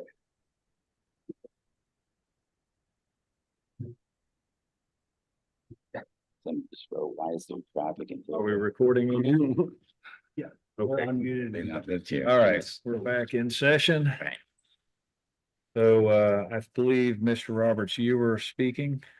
I think I was, but yeah, I was just trying to clarify the Shell pricing. It's the Shell cubic yards, but I think you're right, Mr. Mayor, that when Jody said that, I think she was talking about Shell in lieu of sod. Personally, I like the sod, and I kind of like the hybrid approach where all the cars are parked would only be Shell there, you know, in the front of the cars. It would just look neater, and I think Shell's a good product for where we live. And aesthetically, like the mayor said, I think the sod does look very nice as long as it's maintained well. You know, every once in a while, we might have an issue with a sprinkler head breaking or something, and it doesn't take long for a spot to brown out pretty quickly, but then you guys in the crew fix it pretty quick. Brady's usually right on those. Yep. sprinklers, Yeah. All right, so what I'm looking at here is Plan 1 looks more attractive to me, and the reason why is because whenever you mow Plan B or Plan 2 rather, grass is going to contaminate the shell, and eventually it's going to turn into weeds. Agreed. So if we do anything other than all sod, I'm moving for Plan 1. How does everybody else feel? Agreed. I like the idea of volunteers. I Oh, see you, definitely. I see you, Kim, hang tight. Yeah, we could do it. We can. Are you ready? There. Everybody good? Not Kim, July. go ahead. I favor Plan 1 with the idea that this is temporary. We have to get something down. We have to get something down quickly. We can't allow our parks to stay in the condition that they're in now. I can say that the Sixth Street Park is heavily utilized. People are there all the time.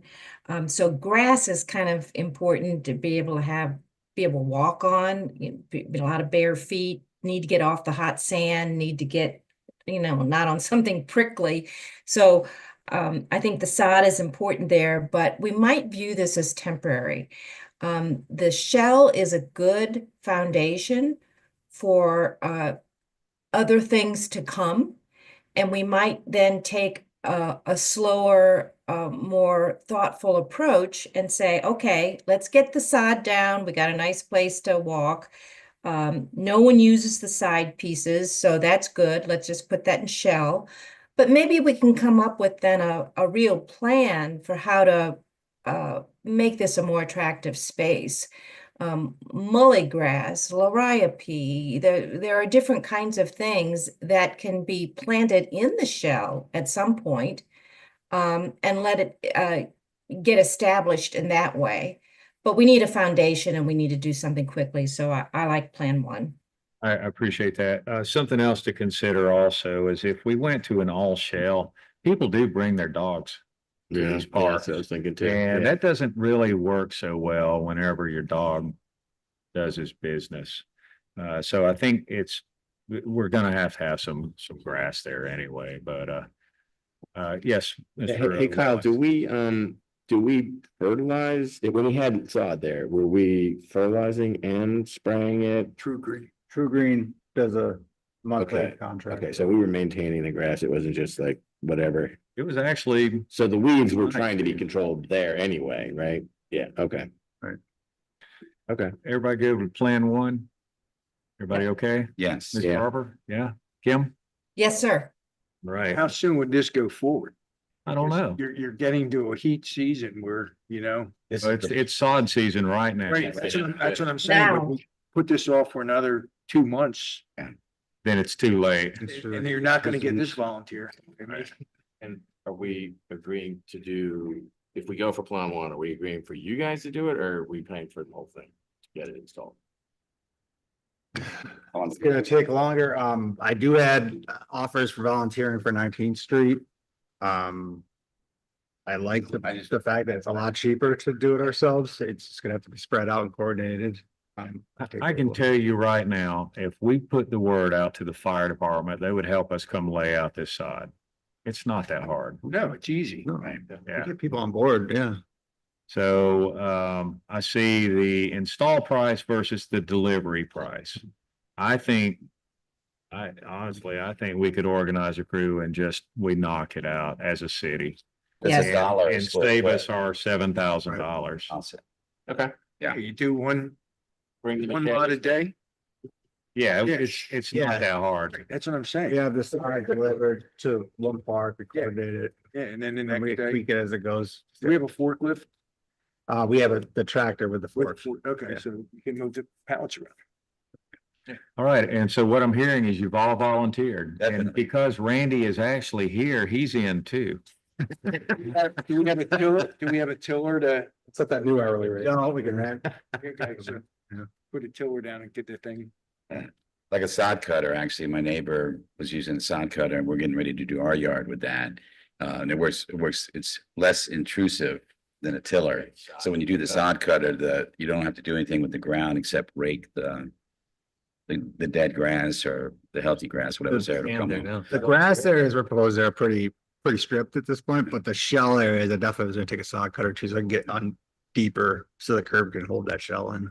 I'd like to suggest too that we do use volunteers. It's not really that big and it's not that hard. And I think people would in the neighbor, I'll go around and knock on doors and get people to come. I think everybody that uses whatever park they use, they're gonna be more than happy to help, because it's ugly right And now. possibly we could have like a little cookout after the event and turn it into a fun thing. And do we have a grill or anything? We could even rent a grill. You know, do hamburgers and hot Every Saturday. dogs, and Frank could bring the beer and it'll be good. I have a grill that got flooded out. All right. Kim, do you have anything you'd like to add? No, I think that's a good plan. I think we're going to talk about benches, but that's next. Okay, all right. We got all the, could we have all the? Let's benches run back? through, our current bench count is 6th Street has 1, 12th Street has 2, and 19th Street has 1. We had more at each park prior. We lost some benches from the storm.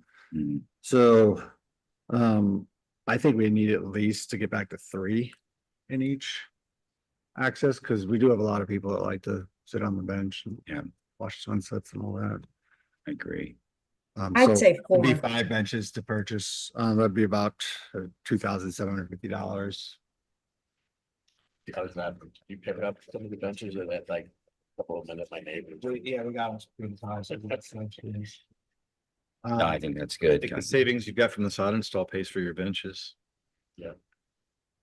All of this is this within the budget, and it doesn't really need any approval as far as spending the money goes?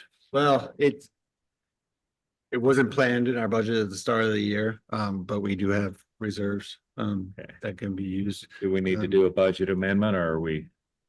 Let me see where we're at as far as our balances. Just if it's required, put it on the agenda and let's get it done and let's get our parks back.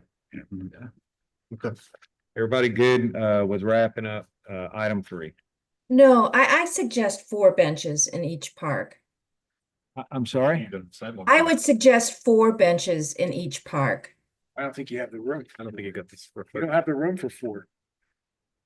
Because on 12th, you got less decking than you used to, right? don't have- You've only got the right side decking now. Yeah, we're 6th Street limited to- too. I don't think you Lot have of room benches. for. Well, you have that fallout, 6th Street. You don't have. Definitely on 12th, there's not enough room. On 6th, there's more, and on 19th, there's more. But You had 3 on 6 and that was pretty. That was, yeah. I think you do 3 per and then rearrange if you need to. I don't think you could put. look, can we start with what we had and then add more and add it to the budget or something?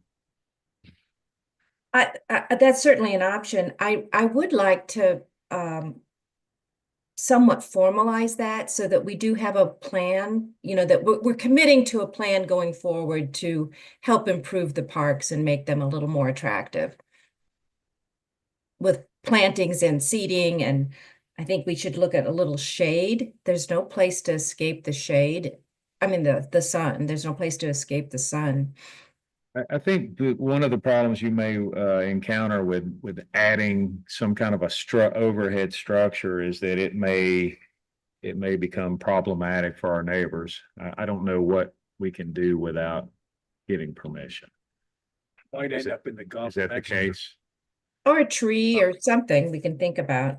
I heard before I was here that at one point they planted some oak trees in the accesses, and then they didn't want the oak trees there, so we removed them, and that's why we have all the oak trees in Bayside. Hmm. Oh, really? Interesting. That is interesting. Yeah, that I heard that same story, and but it was because no one asked, and they just put in oak trees, and the people objected to the shells and things falling on their property. So, you know, if we come up with a plan, at least something we can propose if we feel that that's necessary, that might be nice. Okay, Mr. Reefler, would you like to draw up something just to present to the council whenever we come back?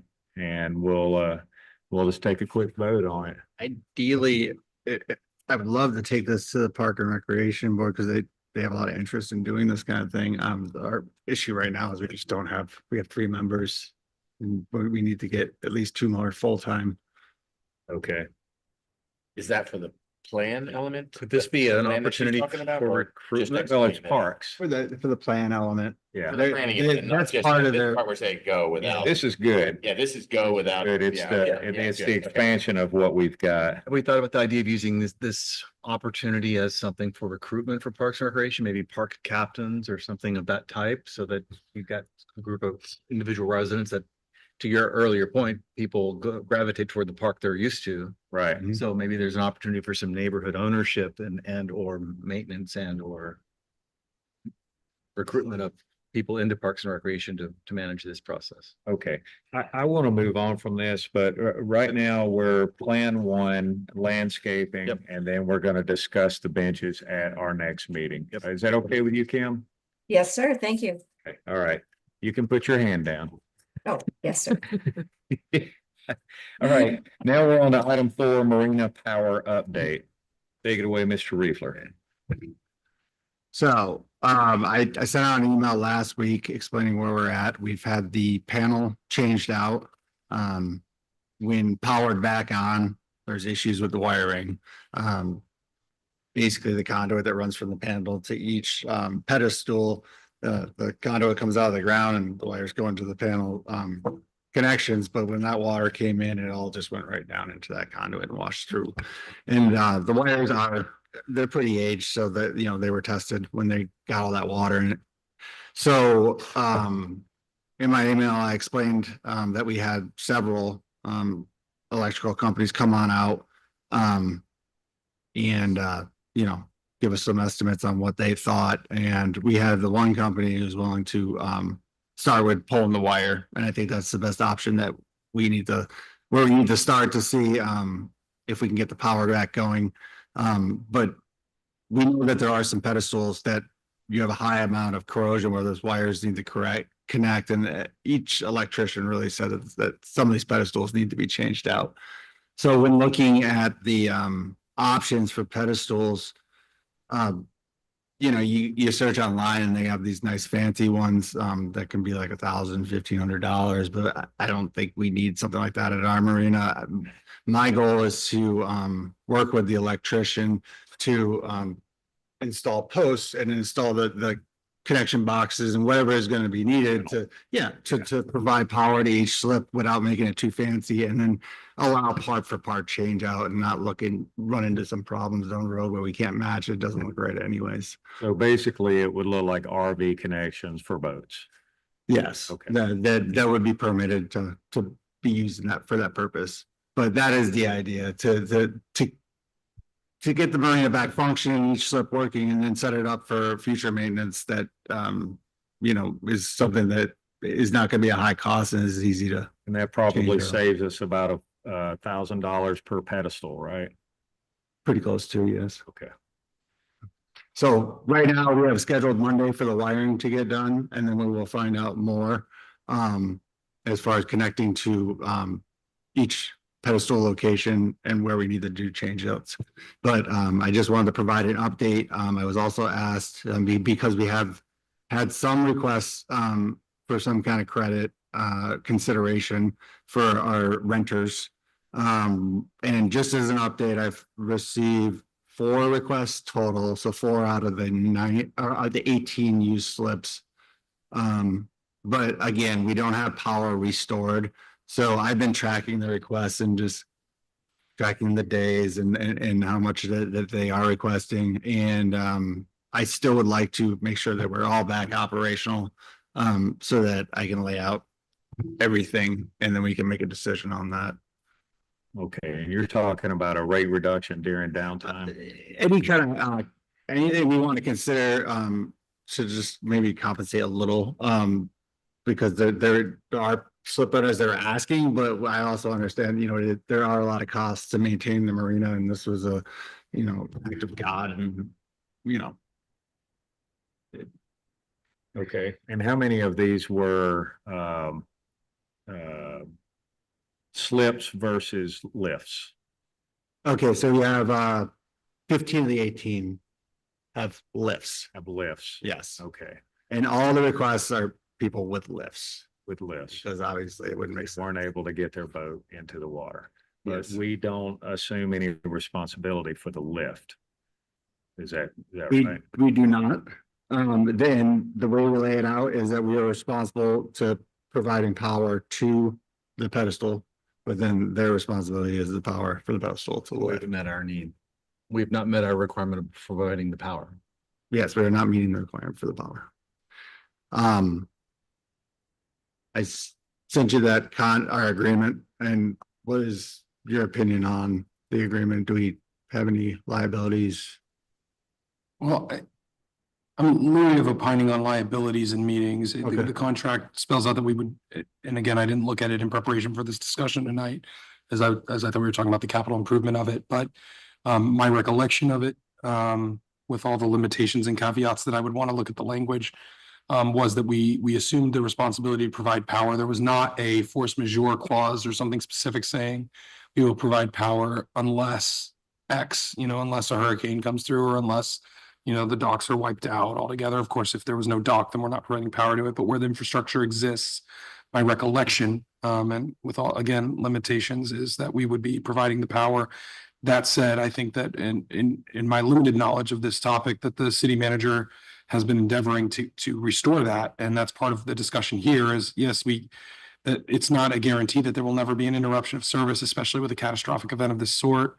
And that the city, of course, has to make good faith efforts to restore that. And that's what the city's trying to do, and the manager's trying to do with the guidance he requires from you folks in terms of his purchasing direction. So, that's as much as I would say in that context.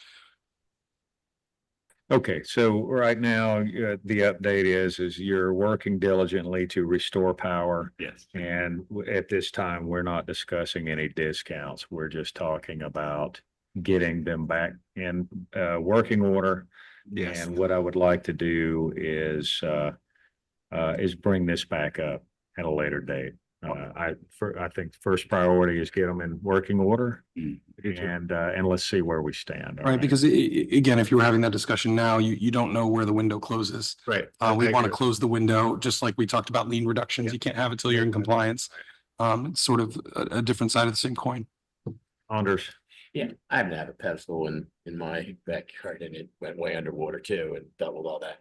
I just replaced the outlets in it for like $50. Mhm. But I mean, I don't know what. You the have some pedestals are. old They're really, equipment. okay, so they're way more than just, yeah. The problem is that we actually have electrical code that says if salt water intrudes an active circuit, Right. you're supposed to replace the entire circuit.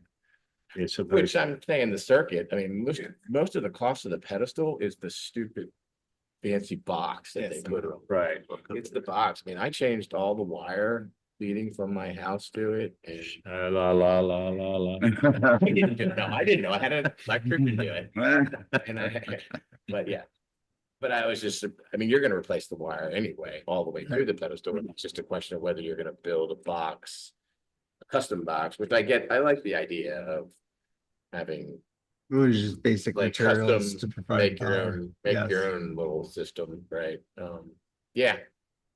Yeah, The- if any you think, if you electrician think the could pedestal change is how- really that yeah. destroyed. They beyond were, just they were replacing rotten outlets. already. Yeah. They were rusty and everything was loose on them. Metal Yeah. pedestals, Yeah, plastic housing, so they don't rust. they were beyond their time Okay, all right, prior to the storm and were being patched on from time to okay, time. makes sense, okay, yeah. No, thank you. All right, any other comments on the Marina Power update? No? All right, let's move on to general business. Do we have any general business? Mr. Reefer, I believe you attended a roundtable. Oh, yes. With, With Congresswoman Loon at 9:30 today at the Trade Winds in St. Pete Beach. We sat down with Congresswoman Luna and her staff and the Director of Florida Department of Emergency Management, Kevin Guntry. And there was representatives from the beach communities. And it was a meeting that was called because they, received the letter that the Big C put together, and they wanted to do a follow-up, just an in-person to hear, grievances and any recommendations to improve FEMA, improve how the whole 50% works, to get ideas of how the state, I guess the general gist of it is during and after these storms, FEMA is the federal entity that has the general guidance of the 50% rule. When it comes all the way down to the citizen level and they ask, oh, why am I held to this? The answer is because FEMA has this rule. And they go all the way back up and say, we don't believe that we should be held to this rule. And then FEMA is saying, we have these guidelines. We pass along to the state, and the state is responsible for managing this, making sure that there's compliance to this rule. But in the discussion, the idea is to give to reorganize the program and how it works, so that more power is given to the states to control these rules with how we control our flood insurance, like the whole program of the National Flood Insurance Program at the state level, so that regionally, like, the states have better control over how they're applying these the 50% rule, and compensating for the high insurance premium prices. And there was a lot of good ideas shared. I don't know where it's going to go from here. And adding to that, just as context, as you talk about transitioning to state responsibility, in the last 24 hours, the president executed an executive order. No clear directions in it, but the language is a local government emergency preparedness, achieving efficiency through state and local preparedness from the White House. And Section 2, policy. It says it's the policy of the United States that state and local governments and individuals play a more active and significant role in national resilience and preparedness, thereby saving American lives, securing American livelihoods, reducing taxpayer burdens through efficiency, and unleashing our collective prosperity. In addition, it is the policy of the United States that my administration streamline its preparedness operations, update relevant government policies to reduce complexity and better protect and serve Americans, and enable state and local governments to better understand, plan for, and ultimately address the needs of their citizens. That's the language in it. It doesn't say what that means yet, but that at least generally aligns with the direction of what Kyle's echoed in his based on what he observed at the roundtable. And that's actually pretty much what the Big C asked for in their letter. So You email that to us? Absolutely, I plan to. I've already emailed it to Kyle before tonight, but I'll get that to you, and I should also have an update to you on the legislative session. That sounds promising, you know, as from the attorney, I've always got to look at like where's the details on that? How's that going to work out? And one of the concerns is in a landscape where they're talking about, you know, possibly eliminating FEMA reimbursements at the federal level. That means the money's got to come from the state or come from the local government. Simultaneously, we're having conversations in the state about eliminating ad valorem taxes. So, you know, where are your resources going to come from to provide the services that you're going to be expected to provide? And whether it be that or other cuts and preemptions, there's proposals in the legislature right now about expanding your maximum liability to $1 million and $3 million based on events. So just, you know, there's a lot of ways this can look. Right. And to echo on what City Attorney Mora just read, while everything's going on, Nick DeSiegel is working on actually a decent bill, and it lays out sort of like he knew this was coming. It lays out some very detailed guidelines on how we're supposed to manage and be prepared for storms. If you look back and you think about what happened, there were so many things that we did not know because we'd never experienced this, and it was all a learning curve. Well, now that we've got this information, the bill actually just says, hey, as a responsible municipality, here's the things that you're supposed to do. But at the same time, the county, here's your list of items that you need to take care of. And as a state, here's the list of things that we're going to take care of.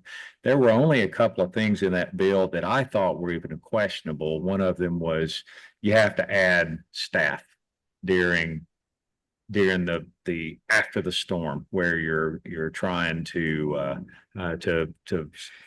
determine substantial damage, and you're handling permitting, and you're also trying to clean up your city, and well, who's paying for that? You know, where does that come from? So that was one of the questions that I had on. That's one emergency bill on the Senate side. On the House side, there's another one going on, and it looked very beneficial also, but there were also a couple of items in it that I thought, well, that doesn't really make sense, and how's this going to work out? So I asked City Manager Riefler to look through both bills and give me feedback, and I'm passing it right over to Jennifer Webb, who is with the Suncoast League of Cities, and will communicate directly with both authors on the House and the Senate side, just to, yes, Mr. Llewellyn. Just if you're going to forward them to, could you forward? What's that? Could you forward those two bills links? I guess they'll look to the council. Yeah. Well, I'll get them to Renee, and then she can distribute them to everyone. But they weren't bad, and I figured City Manager Riefler was the correct person to get his opinion, because he's the one fighting this battle. Yeah. This is ground zero right here. You're looking at him.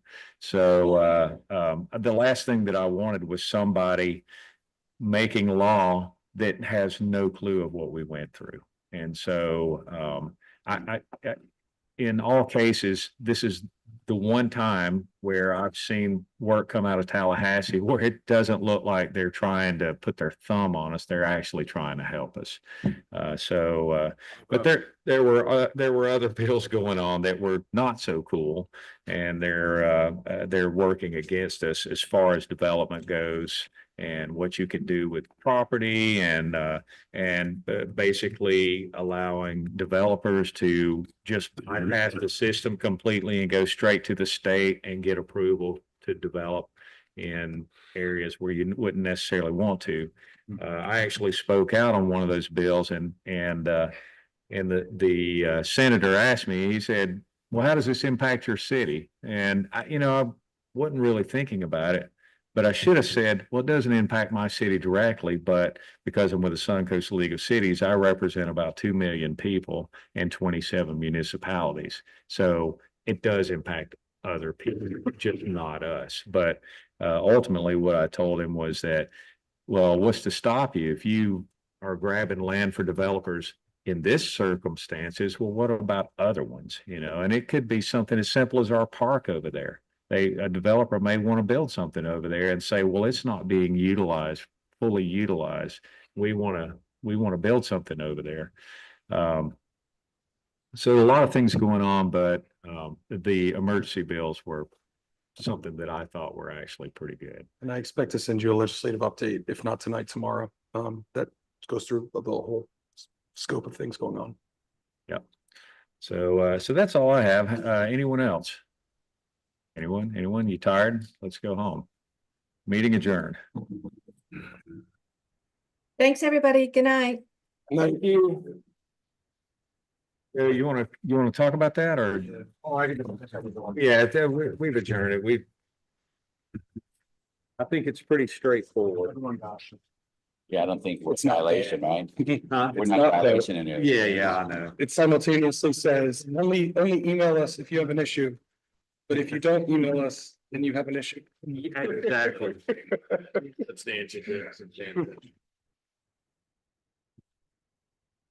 Is Elon working? Is Elon working? Hard to say who even did this. No. It's the states. Randomly call. Give you no details. 6:27 December something. You guys. So that's pretty good here to take your golf cart.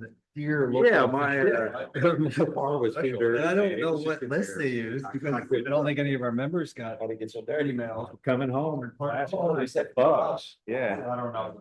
What's the email Yeah. distribution list there? It's like a generic letter that gets sent off to a random list. Like I read through that. It's like that. Yeah. Offers nothing as Yeah. far as what they want. Oh, what is yours?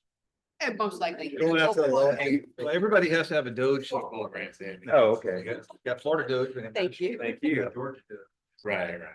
Anything on that inspect.com? They never got back to me. on- Thank you. Really? Yeah, since our meeting. Not They have ever. not given me any kind of proposal, any kind of meeting, so I guess I'll just follow back up with them. Cause I was waiting to, I don't go over there, inspect. Check. Yeah, well, I wanna get, I was gonna An use them for an first. alternate. Yeah. Or, Yeah. or a prime, actually a primary, just to, we have a, control over.